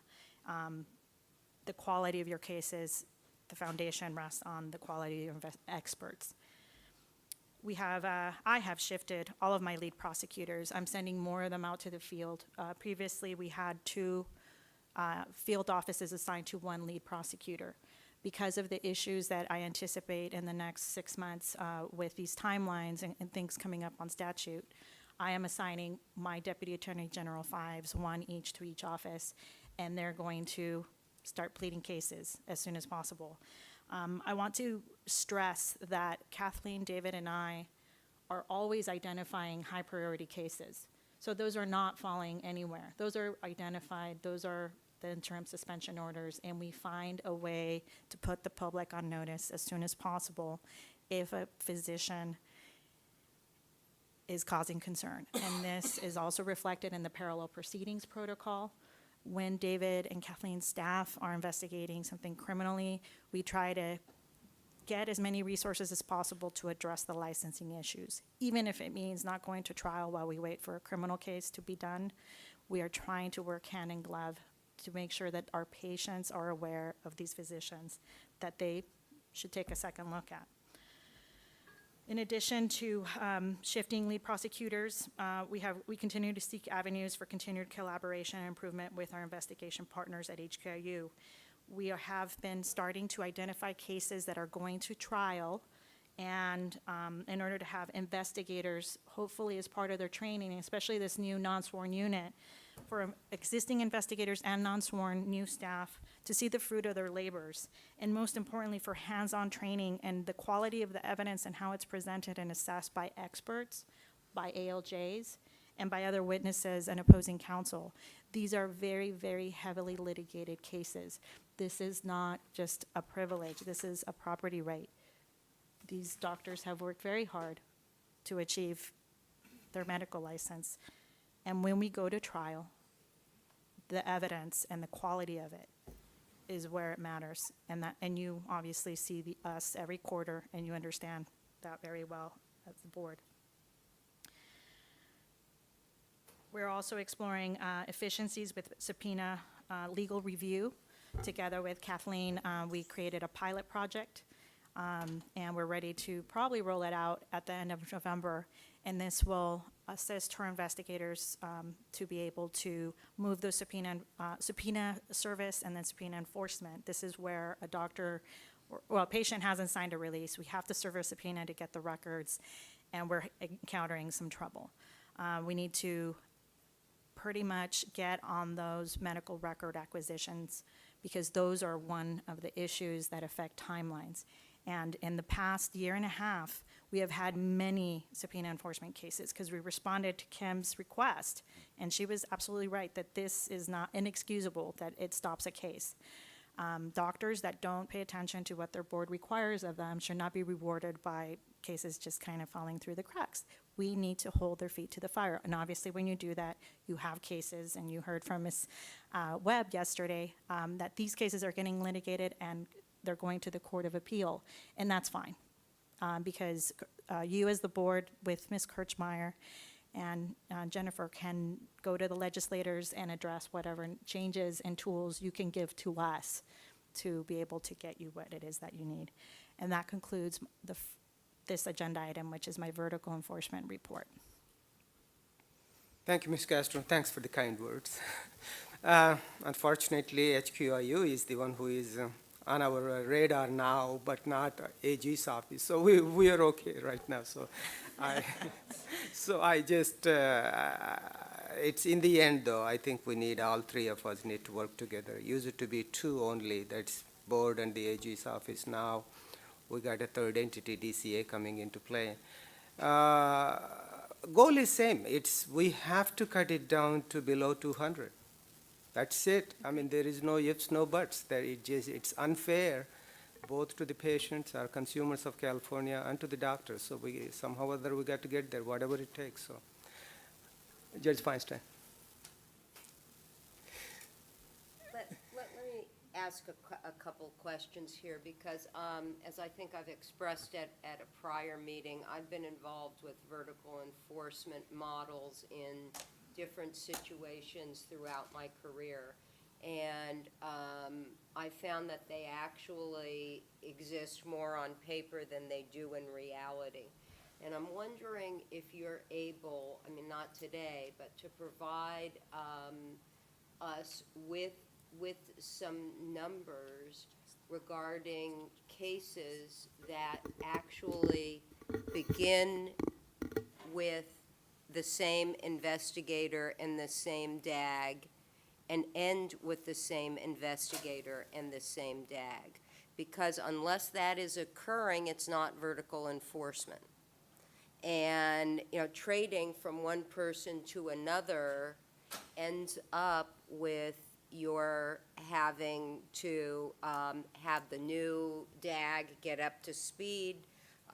Same thing for investigators. The new investigator has to get up to speed.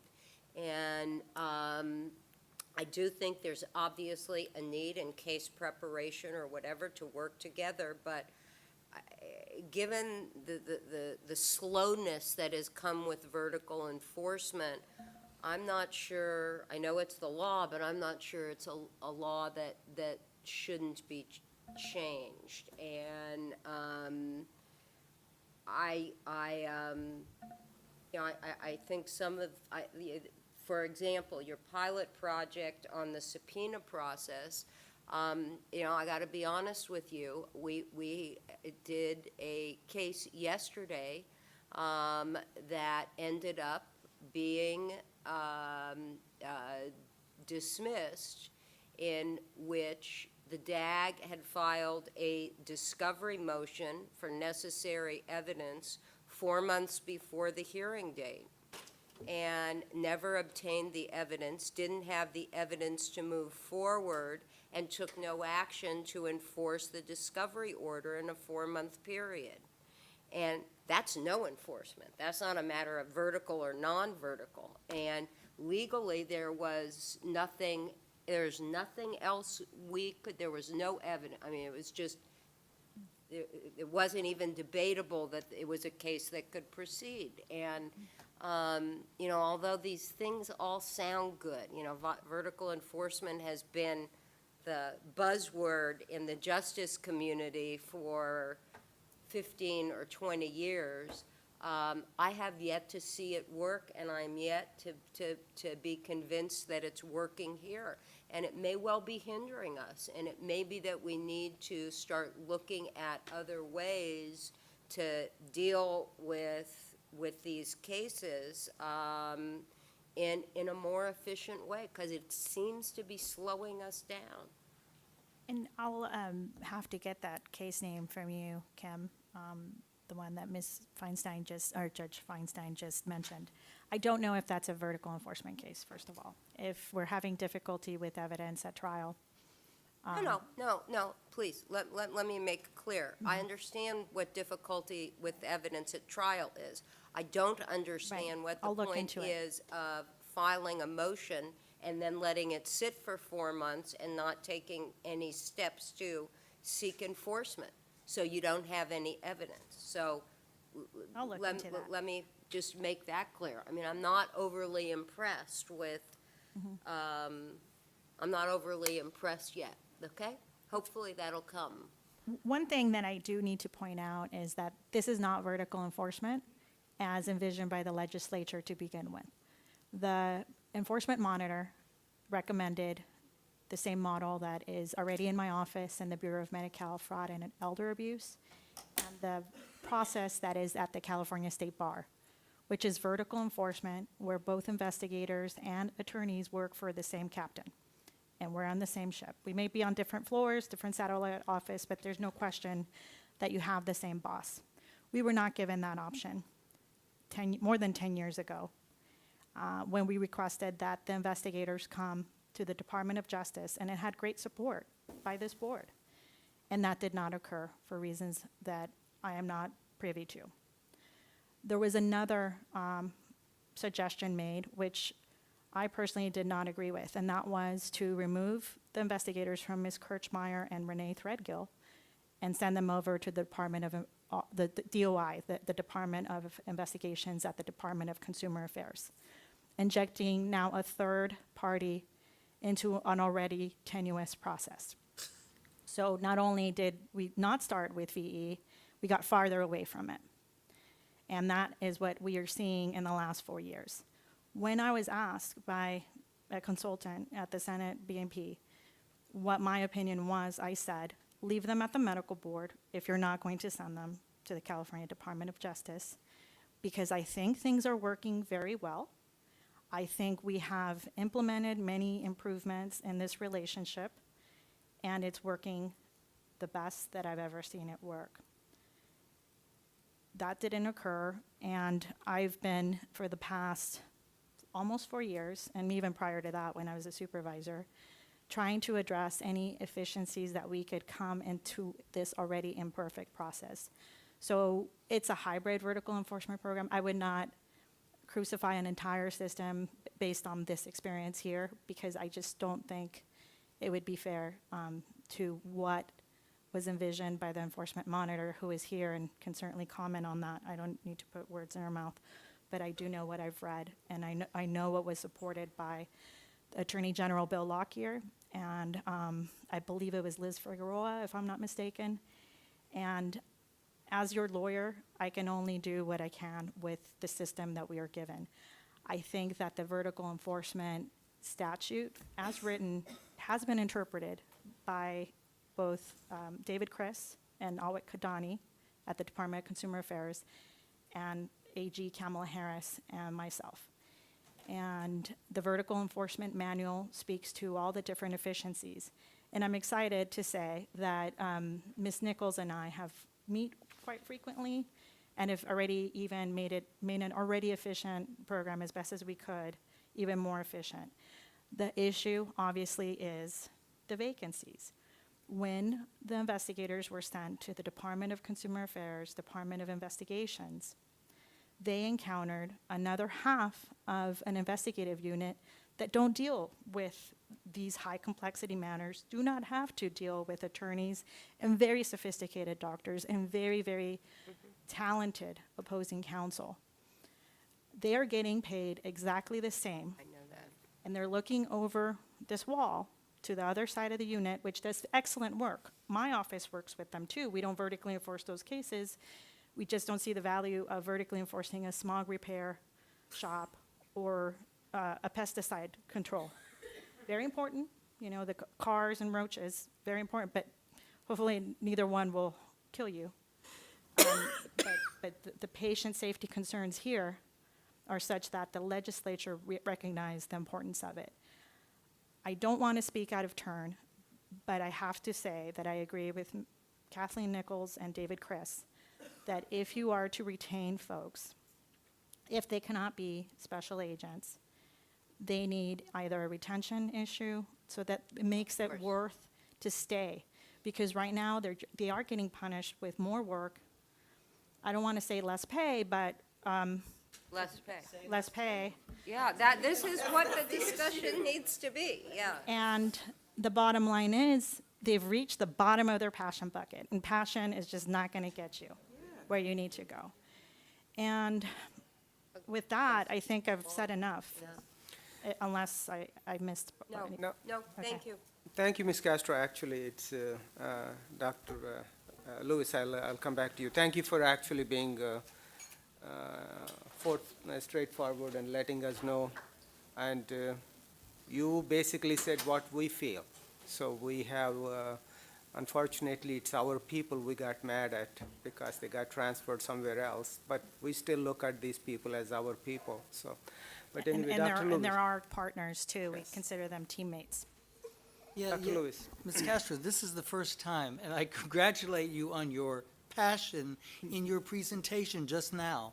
It's the first time I've heard you really explain to this group the essential problem with this vertical enforcement.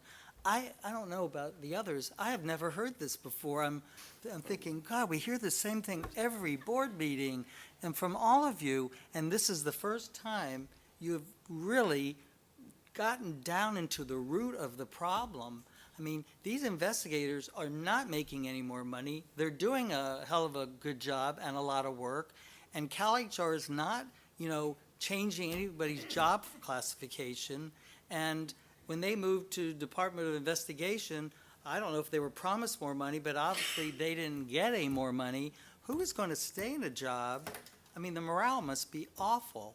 I'll go work for roach control or cosmetology or something. Oh, you're doing cosmetology, I'm doing roach control. So thank you for really presenting the crux of the problem, and I hope the legislators are hearing this, and maybe there's a correction that needs to be made somehow.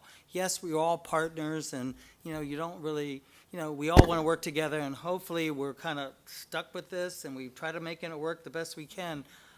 But if it's if it's not, we're not able to fix it, then go on to something else, and maybe go back to the way it originally was. And the something else working. was called the Deputy in District Office Program. And that's what we got rid of in 2005. Yeah. And I will say this, that I'm much more verbose in front of the Enforcement Committee, and Dr. Yip has heard a lot of that. And sometimes my comments don't get summarized for the sake of space, obviously.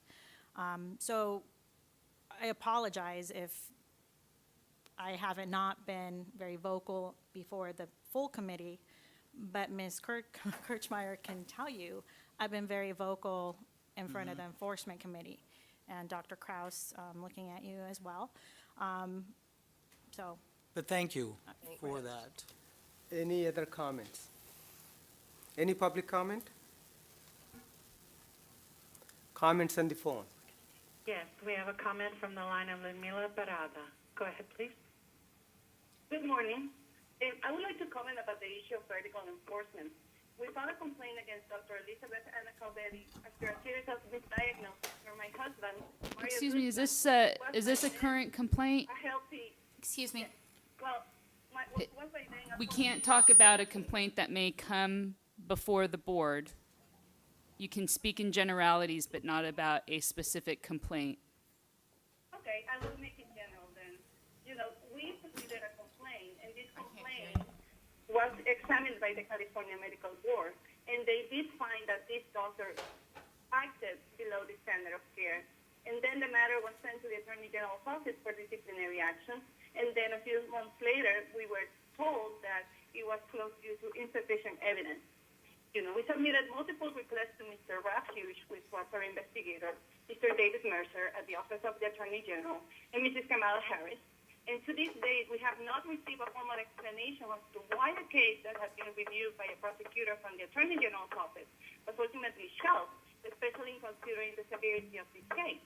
My husband, who was a triathlete, is now a multiple amputee, and nobody is responsible. Mrs. Kirchmeier may be aware of who we are. She was interviewed by NBC Bay Area this past May about the failings of the California Medical Board to discipline this doctor, among many others. At least she did agree to show on camera, only to tell us what we already knew, that in California, the statutes to prosecute a doctor are immense to begin with, a fact that allows many incompetent and even criminal physicians to continue practicing with a clean record. vertical enforcement has been found to have reduced the amount of disciplinary actions given by the board even further. According to your own data, of 8,267 complaints made by consumers, only 444 resulted in any sort of disciplinary action. There is an abysmal rate of 95% of complaints closed without any sort of accountability or transparency. Not only that, but the bulk of those so-called disciplinary actions are the same as letters of public reprimand, which in no way limit the doctor's ability to see and practice on patients. The decisions made by this board during the years have always puzzled me, particularly considering that they're supposed to be a consumer protection agency. As victims, we don't get a modicum of respect. A wall of silence surrounds the intricacies of these cases. My husband spent months in the hospital, powerless while his limbs rotted and died. And this board considers it okay that a doctor that is unable to do something as basic as to determine when antibiotics are needed on a patient should be kept on the job, treating hundreds, if not thousands of patients every year. Mrs. Kirkmeyer, I never got a survey for your office. I wonder why. It required a TV crew to get non-answers from the board and the Attorney General's office. At this point in time, we have required more transparency in our pickup. Please wrap up. Your time is up. The doctors that make life and death decisions for us. And we have no one to thank but all of you for that. Thank you. And please, Thank you. Please contact Chief of Enforcement Christina Delp so that additional information can be obtained from you. Any other comments on the phone? There are no other comments on the phone at this time. Yeah. We believe that there's another comment that should have come in earlier and they weren't able to get through. Is that still the case on the telephone? It has just now come to my attention, and we have a question. We have a comment from the line of Eric Andrist. Go ahead. I can get this done. Hi, I wasn't sure if you wanted me to do it now or if you wanted me to move it down to number 26, because it's kind of not on number 21. Now is fine. Okay, I'm going to talk fast to get it all in. I would like to request that the board place this matter on agenda and investigate how certain staff members have been breaking the law and violating the terms of the California Public Record Act. The fundamental rules of the CPRA is that government records shall be disclosed to the public upon request unless there is a specific reason not to do so. Most of the reasons for withholding a disclosure of record are set forth in specific exemptions contained in the CPRA, which also provides a general balancing test by which an agency may withhold records from disclosure.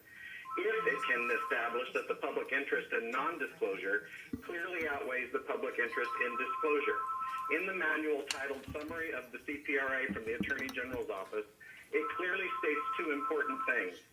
One, when an agency withholds a record because it is exempt from disclosure, the agency must notify the requester of the reasons for withholding the record. And two, agencies should provide a sufficient explanation of the reasons for withholding records so that the public can decide whether to challenge the agency's withholding. GC 6254D states, nothing in these chapters shall be construed to permit an agency to delay or obstruct the inspection of copying of public records. GC 6253A states, any reasonable segregable portion of a record shall be available for inspection by any person requesting the record after deletion of the portions that are exempt by law. Terry Webb uses the CPRA as a blanket refusal to refuse documents in their entirety instead of redacting the portions that are exempt and sending the rest, which is in violation of the law. I have filed probably a good dozen Public Record Act requests with Terry and Christina, and only a couple have actually been fulfilled. Even the ones they did fulfill were done so with errors. For instance, I requested a copy of the manual of the board is given when they first start their term, and Christina Delp instead sent me the entire copy of the Central Complaint Unit manual that the medical staff uses. An agency only has 10 days to reply to a Public Records Act request, and yet I can account for a number of my requests that have gone past the 10 days allowed or have not been answered at all. I sent my first request to Kerry Webb on April 28th, and it has never been responded to. On October 5th, I sent a Public Record Act request, so the deadline answer became October 15th. By October 18th, I still had not heard from Kerry and emailed to let her know. She replied by stating that she had taken it upon herself to change my request from a Public Records Act request to an Informational Practices Act request without consulting me. Doing so, she thought, gave her 30 days instead of the required 10 days allowed by the CPRA. She was wrong, and I sent her proof that my request was a valid Public Records Act request. As usual, when she's been proven wrong, Please she wrap just up. stops responding at that point. I've also CC'd and brought these important matters up to Kimberly Kirchmeier, who has never once responded to me or addressed the problems. She just allows Carrie and Christina to regularly break the law. So again, I'm asking that the matter of the Public Records Act request be studied by the board, and I must insist that the law be followed, not skirted. Any questions you might all have, Carrie has my email address. And someone also needs to monitor Twitter for live. Sir, your time is up. Public viewing. There's been a lot of problems with the teleconferencing this morning. Thank you. Thank you. Any other comments on the phone? No, not at this time. Thank you, Ms. Castro. Next one is yours, AG's office. I'll be brief.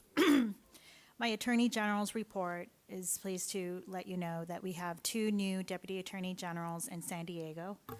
Ms. Rosemary Luzon joins us from a very high-profile law firm and has had very great successes in civil litigation and pharmaceuticals. We hope to be able to utilize her talents with our pharmaceutical cases, our overprescribing cases. Our second hire is Deputy Attorney General Giovanni Mejia. He joins us from New York State. He has 3 different state bar licenses, so if you ever get sued out of state, I know who I'm sending. And he is very talented and comes from a New York prosecutor's office. I am pleased to announce that I am currently onboarding 6 paralegals into the Health Quality Enforcement section. They will all be assisting with the reliability, completeness, and accuracy of the Attorney General's data collection in compliance with SB 467, Business and Professions Code Section 312.2. As a reminder, this is the statute that will impart on us the data obligations to allow you and the legislature and the public and any other interested parties to know our timelines where we own the clock on administrative cases. This type of infusion of staff helps the board in the long run because you actually don't want to be using deputy attorney generals to crunch numbers and enter data. You want them out there prosecuting doctors and closing investigations for doctors that should not be prosecuted. And with that, I will conclude my remarks. Thank you, Ms. Castro. Any questions from the board? Any public comment? Comments on the phone? There are no comments at this time. Thank you. Thank you. Next item is update and discussion on possible action of recommendations from the Midwifery Advisory Council. Ms. Parwan.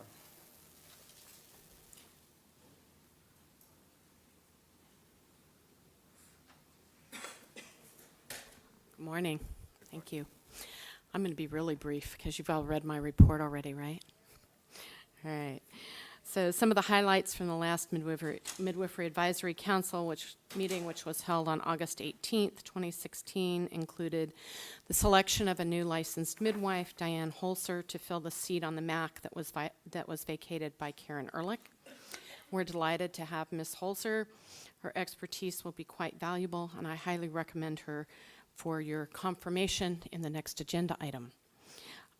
We also heard updates on regulations pursuant to AB 1308 and formed a task force to assist, hopefully, in getting the parties to come to some agreement about what ought to be on the list of reasons why a licensed midwife should refer a particular client to a physician.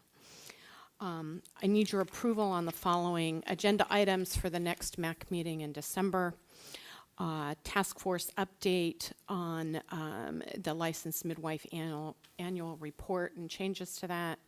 An update on continuing regulatory efforts required by Assembly Bill 1308.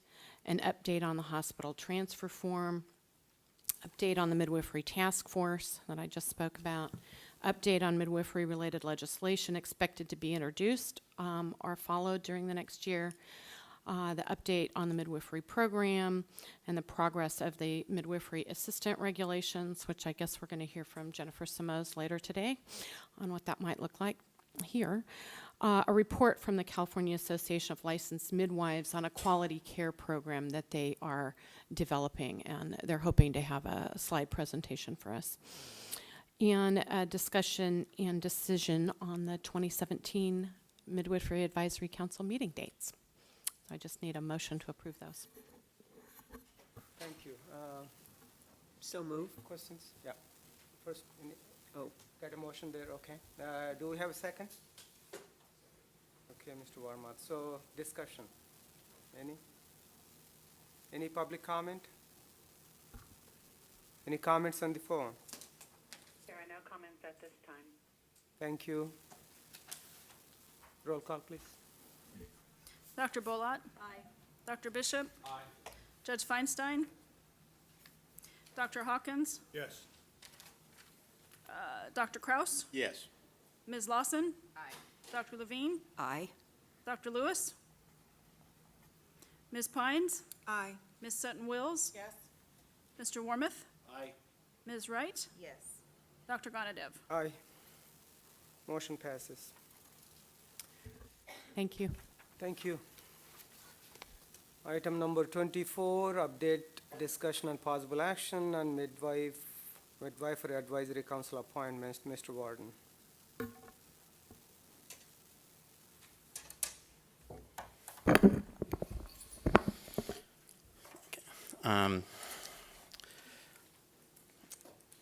At the August 18th MAC meeting, the MAC committee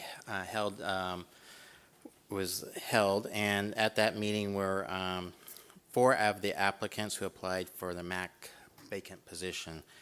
And the members of the MAC committee voted to approve Diane Holzer, who's for the licensed midwife position, and that position is set to expire on June 30th, 2019. I'm asking for the board to recommend to approve Ms. Holder's appointment to that. Okay, can we have a motion? So Dr. moved. Levine moves. Second? Second. Dr. Bolat seconds. Any discussion?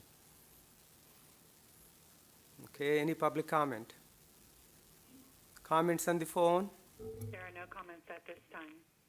Ms. Toof, roll call, please. Dr. Bolat? Aye. Dr. Bishop? Aye. Judge Feinstein? Dr. Hawkins? Yes. Dr. Kraus? Yes. Ms. Lawson? Aye. Dr. Levine? Aye. Dr. Lewis? Ms. Pines? Aye. Ms. Sutton Wills? Yes. Mr. Warmoth? Aye. Ms. Wright? Yes. Dr. Gonadev? Aye. Thank you. Thank you, motion passes. Thank you, Mr. Warden. Next, oh, Jennifer. Wow, what a great reception. Nice. Hey, this is going to be a very short implementation Discussion on report. possible action on legislation and regulation, Ms. Samos. All right. So, the 2016 legislative session has ended, and the legislature does not reconvene until December 5th. The governor's taken actions on all bills we have positions on, and this is the last year of a 2-year session, so it means if a bill didn't pass this year, they have to start over and get a new bill next year. So your legislative packets are under agenda tab 25. And on your tracker list, the bills in pink are board-sponsored bills, and the bills in green are bills the board has taken position on. All of these bills were signed into the law by the governor, so we'll be going over these bills today. I will only be giving a brief summary of the bills since we've discussed them all before, but if you have questions on specifics, I'd be happy to provide more information. And of note, every implementation plan includes a newsletter article in the winter newsletter, and also notifying the appropriate board staff or DCA staff or AG office staff. So I'm not going to go over those 2 items, just know that they're included for each bill. So I'm just going to start on the first bill, and it's in your packet, AB 1244 Gray. So this is the bill that specifies the circumstances in which a medical provider must be suspended from participating in the workers' compensation system. And it also ensures that the appropriate licensing board is notified of the suspension, which is, in our case, would be us, and provides for communication between various state agencies. The board supported this bill at the last board meeting, and so our implementation plan is to reach out to the administrative director of the Division of Workers' Compensation to establish a process for the board to receive this information. So if no one has questions, I'll move on to the next bill. Go ahead, please. Okay, AB 2024 Wood. This is the bill that provides an exemption to the ban on corporate practice of medicine for a federally certified critical access hospital. So it allows those hospitals to employ physicians and charge for professional services. And at one time, the medical board was the one doing this report, but we got amended out of the bill. So now it's the OSHPD, Office of Statewide Health Planning and Development, that will be submitting the report to the legislature. So the only implementation plan for the board is to simply update our website. Okay. So if there's no questions, I'll move to the Yeah, next go one. ahead. Okay, AB 2744 Gordon, this is the Groupon bill. Jennifer, before you go, for all public comment, we'll take as one when the you're end. all done. Yeah. Okay. So AB 2744, this is the Groupon bill, so it basically allows, basically says for physicians that are advertising on Groupon, it shall not constitute, or Groupon or any other of those kind of third-party companies, it shall not constitute a referral patient that's prohibited by existing law. It does not allow those services to be essential health benefits. The board was neutral on that bill, and our only implementation plan is to update our website. Any questions? Okay. Moving on to AB 2745. I won't really go over this. This was our board-sponsored bill that included a lot of the technical changes we needed for allied health licenses that we license, and some other enforcement enhancements. If you want me to go over the changes, I can, but I think we've gone over it before. You did before. So. Yeah. Okay, so the board's implementation plan for this bill is to update our website. We'd have to revise the limited practice license application. We have to develop appropriate reinstatement forms for allied health licensees and add violation codes to the BREEZE system and make other necessary changes to BREEZE related to probation fees for the allied health licensees. Okay, so moving on. SB 482, Laura, I think everyone remembers this one well. This is the cures bill that requires practitioners to actually consult cures before they prescribe a Schedule 2, 3, or 4 controlled substance for the first time, and at least every 4 months thereafter. As you probably remember from last time, there's a lot of exemptions that went into that bill later in the process. When we talked at the last board meeting, there were some exemptions. Well, first we needed some technical clarifying changes, but there was one exemption in particular that was very broad, and so we worked with the author's office, we worked with interested parties like the California Medical Association, and we came up with language that everyone agreed with. It was actually put into the bill before it passed, and so we had no more concerns. And so, it passed like that, so that's a good thing. So our implementation plan is to include probably several standalone articles as the implementation date gets closer. What's important about this one is it doesn't become automatically in effect January 1st. So what has to happen is DOJ has to certify that the cure system is up and ready. And then once that happens, it's 6 months after that date. So let's assume that they certify on January 1st, which I don't know if that's the case, then this bill won't really become effective until July. So that's what we're kind of looking. So you might have a couple as it becomes closer in our newsletter. And we'll also be sending email blasts to physicians as it comes closer. And it's kind of similar to what we've done for when the registration requirement for physicians. Just we want to make sure that physicians are informed and they know about this new requirement. We will also have to update our website, of course, and we're going to also really try to work with physician associations and organizations, like I said, just to really make sure this information gets out to all physicians and they know what the requirements are. Okay. Is there any questions on that one? Okay. The next bill, we haven't talked about this bill before because there was provisions that were contained in another bill, SB 563 PAN, that at the end of session were amended into this bill, and we supported those provisions. So this bill makes a lot of changes to the workers' compensation utilization review system. I'm not going to go over all those changes because the ones that we supported, like I said, that were in 563, they make sure that the physicians involved in authorizing injured worker medical care on behalf of the employer are not being inappropriately incentivized to modify, delay or deny requests for medically necessary services. So this bill got signed, and our only implementation plan is to do the normal. What we usually do is put it in the newsletter and make sure the appropriate staff is notified. So, no questions, moving on. SB 1174 McGuire, this is another one that we've talked a lot about.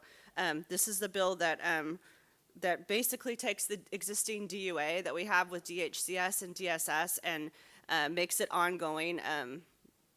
Not forever, but I know we had asked for a sunset date, Judge Feinstein, from 3 to 5 years. You brought up that issue. Kim and I met with Senator McGuire and his staff, and his sponsors were, well, number one, they just didn't want a sunset date at all. So we tried to work out with Senator McGuire, like what he would be okay with taking. So what ended up happening is he took a 10-year sunset date, but he did put in there that in 5 years, we have to do an internal review, and the review would actually consider the efficacy of the data in relation to the board's investigative and disciplinary actions, and would allow the board to revise its data review procedures if necessary. So that was kind of their negotiation. So it's a 10-year sunset date, but we do have in 5 years that we're going to go back and look and see, is this doing what it's supposed to do? So, you know, I wrote a letter to the governor's office kind of saying that we asked for this is what they gave us, but so anyway, so our implementation plan is, first thing we have to do is we need to meet with DHCS and DSS and find out how we're going to make sure that we get this data on an ongoing basis. Right now, we're currently working on the existing DUA. We've gotten to the point, I think Kim mentioned in her update yesterday, where we've identified some individuals. So now we're in the process of like, how do we work out this process to actually get those patient medical records? And so DSS is working with the counties, and we're kind of still, but what we need to do is we need to get this process established, because now it's going to be on an ongoing basis, and we need to make sure that we can get the information we need to actually be able to go forward with the investigation. And so that's really our first step. We have to identify additional pediatric psychiatrist consultants that can perform these reviews, because right now we've only needed one, but with this being on an ongoing basis, we're going to possibly need more than just that one pediatric psychiatrist. So we need to do that. We need to formalize the process, like I said, with DSS for requesting, so they're not delayed, so our investigations aren't delayed. And we also, part of the bill requires us to report out information, and so what we've suggested is we're just going to put that information like we would anything else in the annual report. So there'll be a subset of like how many complaints we received, and that's the ones that we've identified that are possible red flags that we go forward for investigation.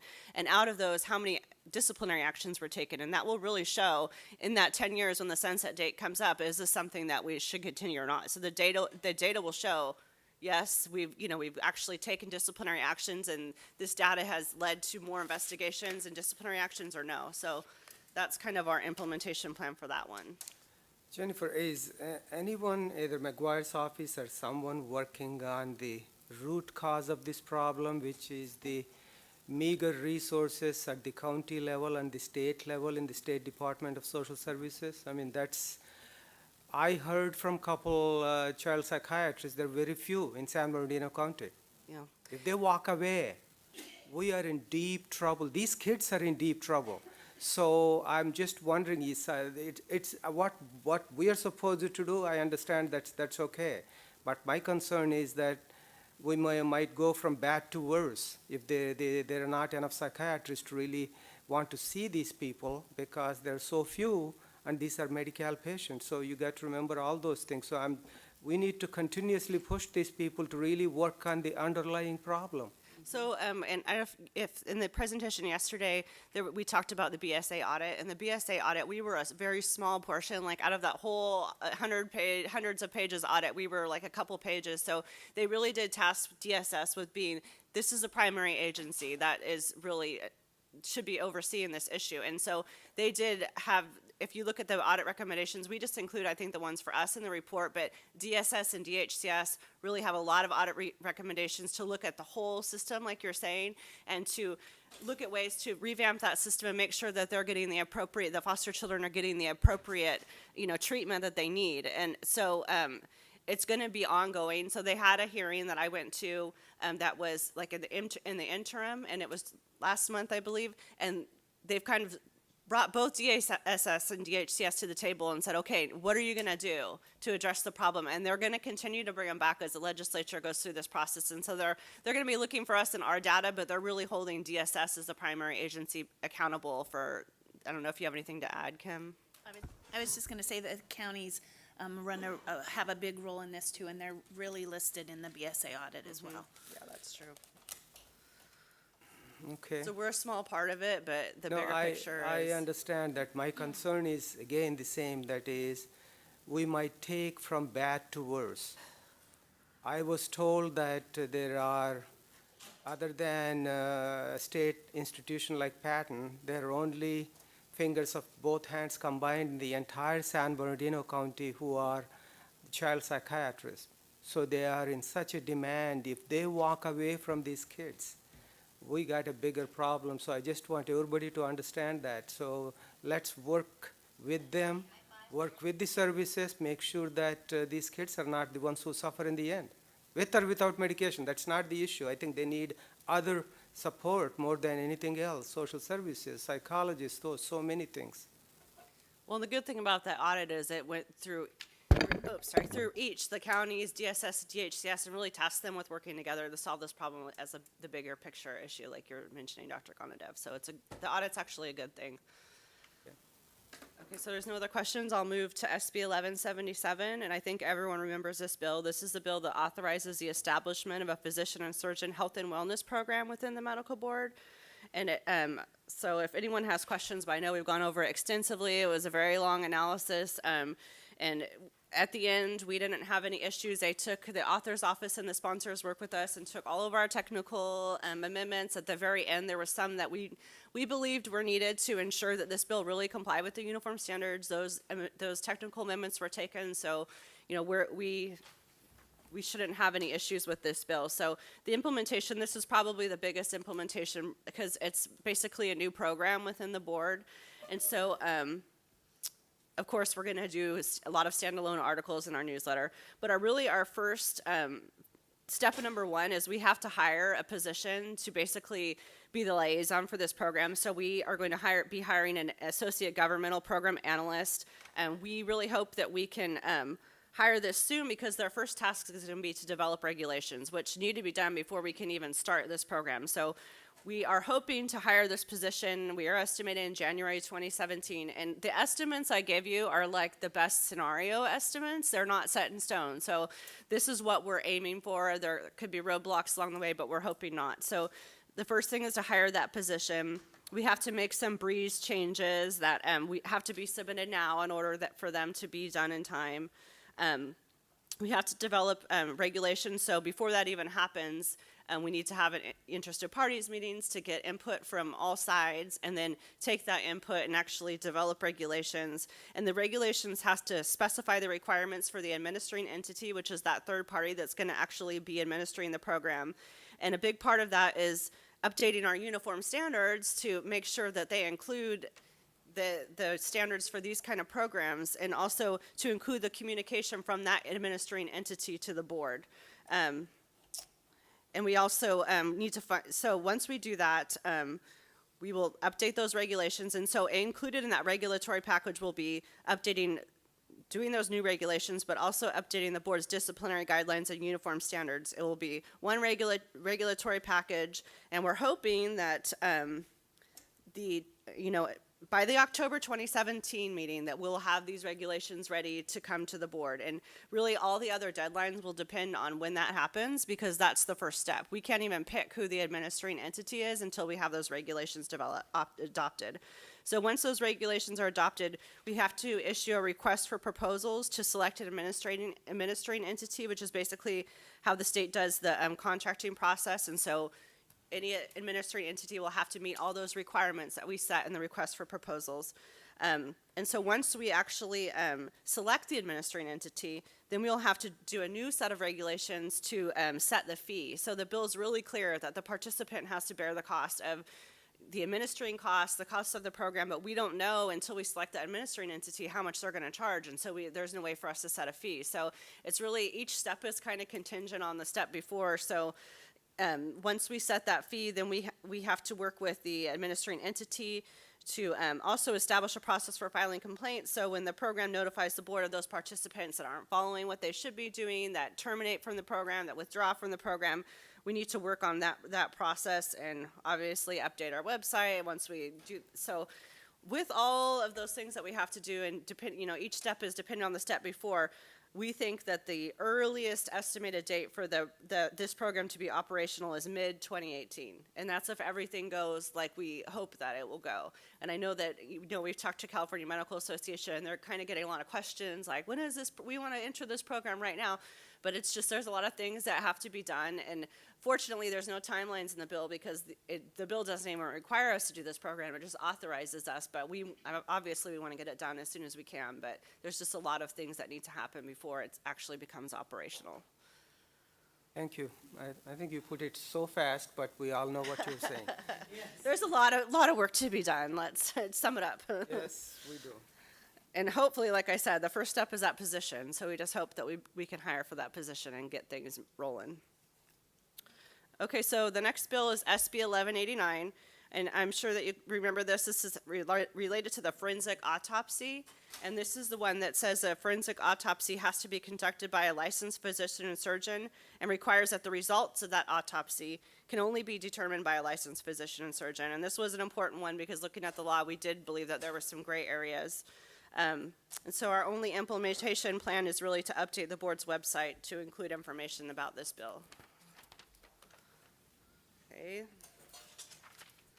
The next bill is SB 1261 Stone, and this is a bill that deletes the California residency requirement for a voluntary status license. So basically, it allows an out-of-state individual to apply for a California license and ask for it to be put in voluntary status.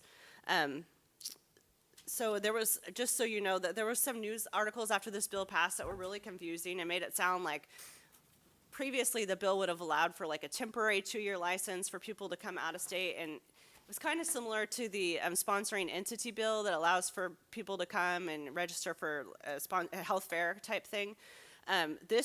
By the time this bill passed, it was really just allowing you to apply for a California license in a voluntary status, but the newsletter articles were very confusing. It made it sound like the bill passed and what it did before, and so I was getting emails from physicians that read the article, like, I want to apply for this 2-year temporary license and come and volunteer, and it was just really confusing. And so I called the author's office, and they were like, I don't know why they're reporting that, because, yeah, the bill just allows for the voluntary license. And so I read in the Capital Morning that the author was actually going out to the communities and kind of putting information, so I made sure that they had the correct information, so when he went out and got questions on that to make sure, and I haven't really gotten any emails after that, so hopefully it's kind of worked itself out, but the articles were just, it was kind of weird because they were just incorrect. So we tried to correct that, but I'm not sure that it ever happened. But so really our implementation plan is we have to update our website regarding voluntary licenses, because right now it says you have to be a California resident, and then we have to update our voluntary status license application and initial license application. So that's next bill, if there's no questions. Next bill and last bill is the omnibus bill, which was SB 1478. And this bill for us, our part really only deleted outdated sections of the Business and Professions Code, but something that got put in at the very end that actually relates to more boards than just us, but it clarifies that the annual fee for the CURE system shall not be applied to licensees in a retired or an active status. So basically, if you're not practicing, then you don't have to, if you're in an inactive or non-practice status license, you don't have to pay the CURES fee. So that's something that got put in at the end. So our implementation plan is to submit a request for change to BREEZE. So every board is going to have to do this independently, submit a change request for BREEZE to exclude the CURES fee from those inactive licensees. And we're going to update the board's website to specify that the CURES fee does not need to be paid by licensees with a retired or inactive status. Okay, so actually when I get my renewal of license, does it say that this part is CURES or only for and this part is for license? Or I believe that it does, right, correct, Kim? Yeah. No, we just pay, so it's okay. Yeah. So now if you're in a non-practice status, you don't have to pay that fee. And I think it was due to complaints being like, why do I have to pay if I don't even practice? So they took care of that concern. So that concludes my presentation on 2016 legislation. And like in other years when sunset, we don't have any legislative proposals this year because anything we would have as a proposal will be put in as part of the sunset process, and those are included in the new issues. With the exception of pursuant to Dr. Bolat's presentation, if the UC Office of the President decides they want to go forward with taking away that sunset date for the UCLA IMG program, then we'll work with our office on doing that. So we could do it either this year or next year, but that would be the only thing this year in addition to the sunset report. Yeah, that alone is big enough, so thank you. Any comments from Dr. Cross? Ms. Simoes, you have done an incredible job. Thank you. You are making the board more influential and interactive with our legislature to further our mission of public protection. If there are things that you feel could be done to better enhance your activities, please let Kim know, because I think that you are an incredibly valuable resource for us. Regarding 1177 and the Physician Wellness Program, I've been a strong advocate for that to fill the void that we've had since our failed diversion program. But I also respect the opposition to there being a physician wellness program, and I don't think that the opposition intends that we shouldn't be concerned about physician wellness. But I respect the Center for Public Interest Law and the Consumers Union for Patient Safety, and I would encourage them to submit written guidelines from their point of view, because we share the interest of consumer protection, for us to consider as we put together the regulations and the guidelines for the physician wellness program that we will have. I respect the information that they've brought to us, and as best we can, I'd like to include them in the process.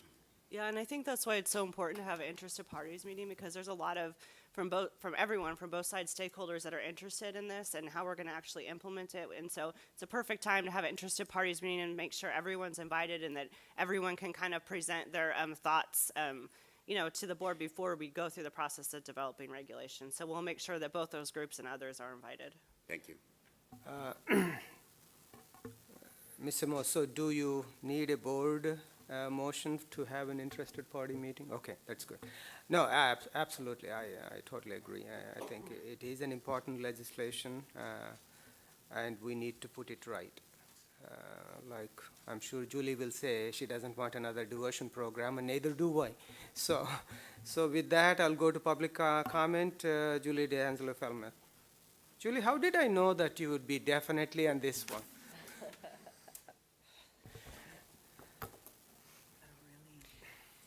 Good morning. Excuse me. Julie D'Angelo Felmeth, the Administrative Director of the Center for Public Interest Law. Thank you, Dr. Kraus, for your comments. I do want to comment on SB 1177 because the order of the implementation steps outlined in your memo is a little bit perplexing to me. The bill does not create a program for monitoring substance abusing physicians, nor does it require this board to create a program. As Jennifer said, it simply authorizes the board to create a program, and that's a very serious decision on your part. So I think the first step has to be that this board must decide whether it even wants to create a program.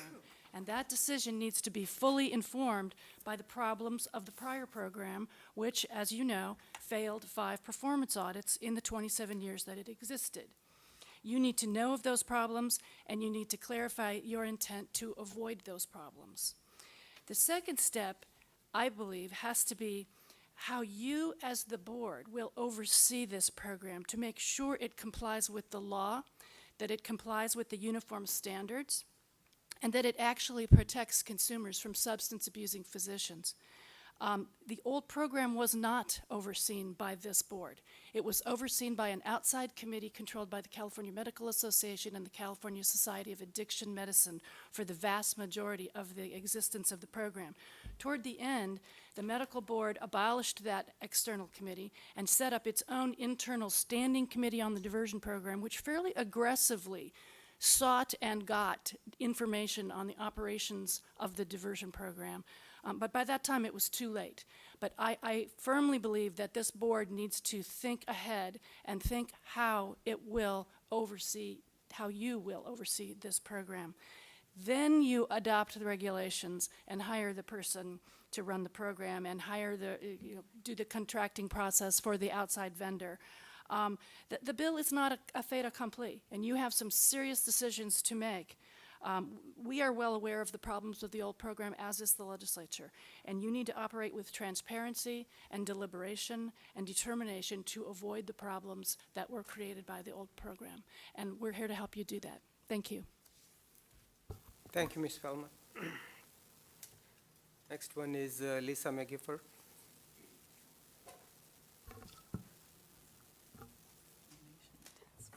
Lisa McGiffert with Consumers Union Safe Patient Project, and thank you also for your comments, Dr. Kraus. And I'm talking about Senate Bill 1177.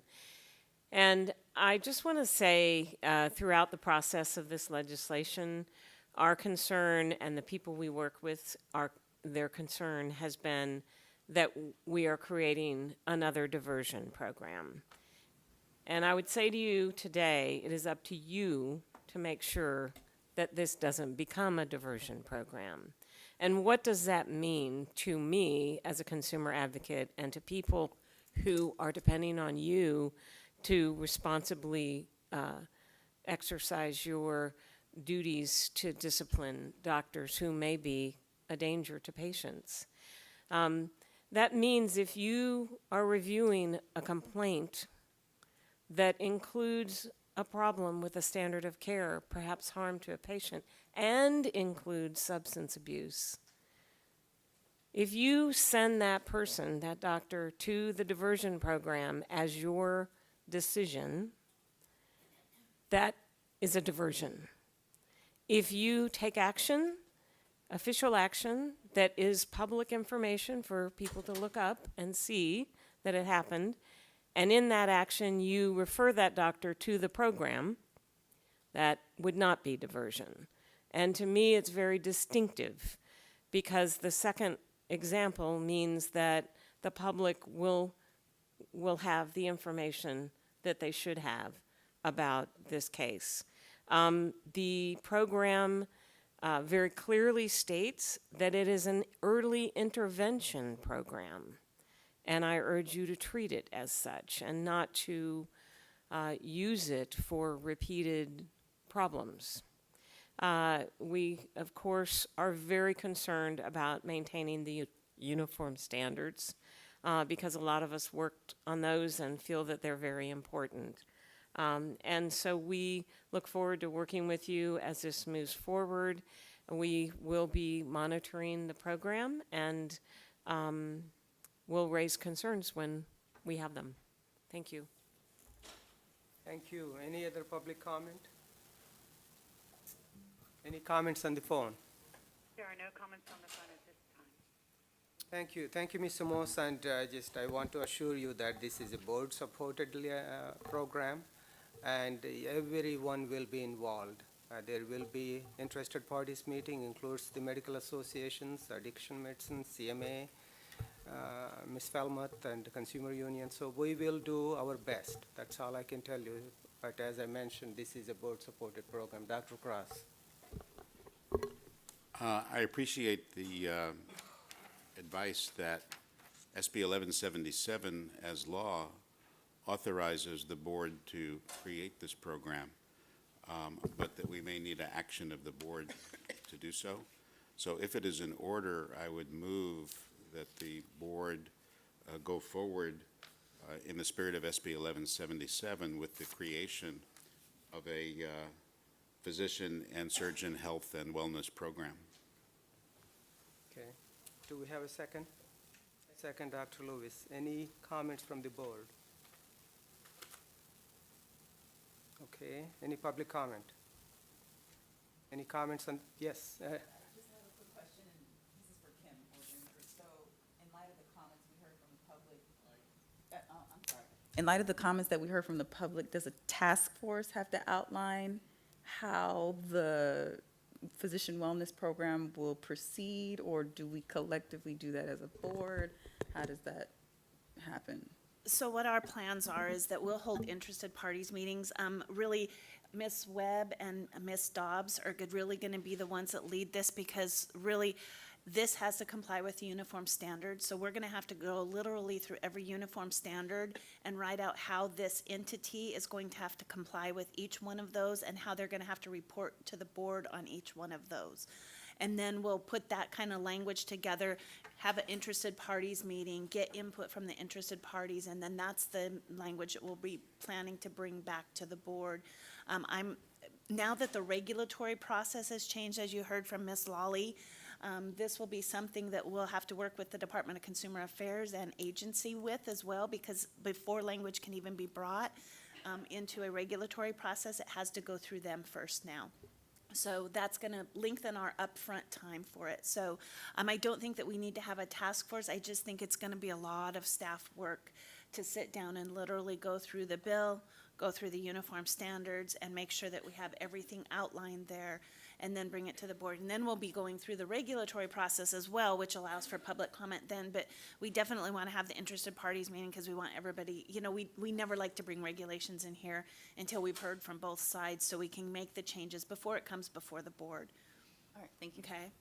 Thank you, Ms. Wright. Any comments on the phone? There are no comments at this time. Okay, Ms. Toop, roll call, please. Dr. Bolat? Aye. Dr. Bishop? Aye. Judge Feinstein? Aye.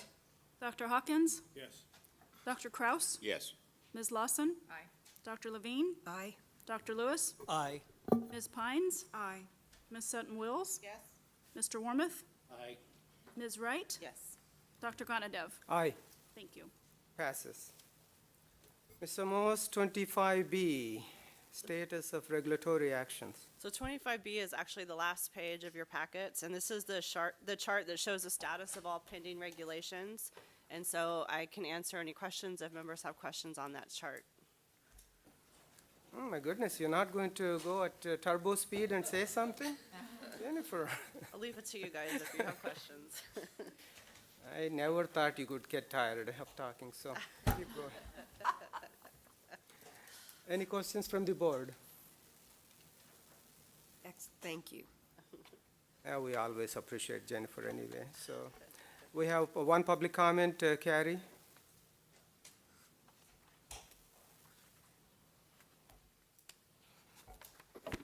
Carrie Sparrowvon. I'd just like to understand, and I'm sure other people that aren't as familiar with this process would also like to understand, why does it take 6 to 12 months from the date of final adoption by the board to get it to the DCA so that it can then be moved forward to the Office of Administrative Law? I'm just wondering Comment, I will ask. why it's so long. Either Kim or Jennifer to answer, but anything else for you? You have a comment? That's it. That's all I wanted to know. Who can comment? What is your first? Carrie? It varies on getting the file together, preparing the final statement of reasons and order of adoption. But with respect to midwifery assistance, it's prepared and the packet will go to DCA and then the agency for approval and then submission. And we can talk further if you want. I know that I'm going to get questions from my public, and as I was looking at this chart, I was seeing that what's going on with the midwifery assistant regulations is not unusual, given what I'm seeing for the other regulations, and so I need to know what to say when somebody asks me, why is it taking so long? The other thing that happens sometimes is even after final adoption by the board, some of those we've actually gone back and found errors in, and we've had to bring them back. So some of these I know are unusual cases that we've had, because we've actually gone back and found errors and then had to go out for another 15-day on some of them. Yeah, well, I know that the midwifery assistant Ms. regulation Perron, had something that had to be added. Carrie, yeah, as well. let me have you and talk to our attorneys afterwards. Thank you. Thank you, though. Thank you, Jennifer. Ooh, we're coming to an end. Number 26, agenda items for the January 17 meeting in Sacramento area. Do any of the members have any agenda items to be added? Okay. Is there a public comment on the agenda items? Any comments on the phone? No, there are no comments at this time. Thank you. Actually, we finished even very earlier. There is no further business. Meeting is adjourned.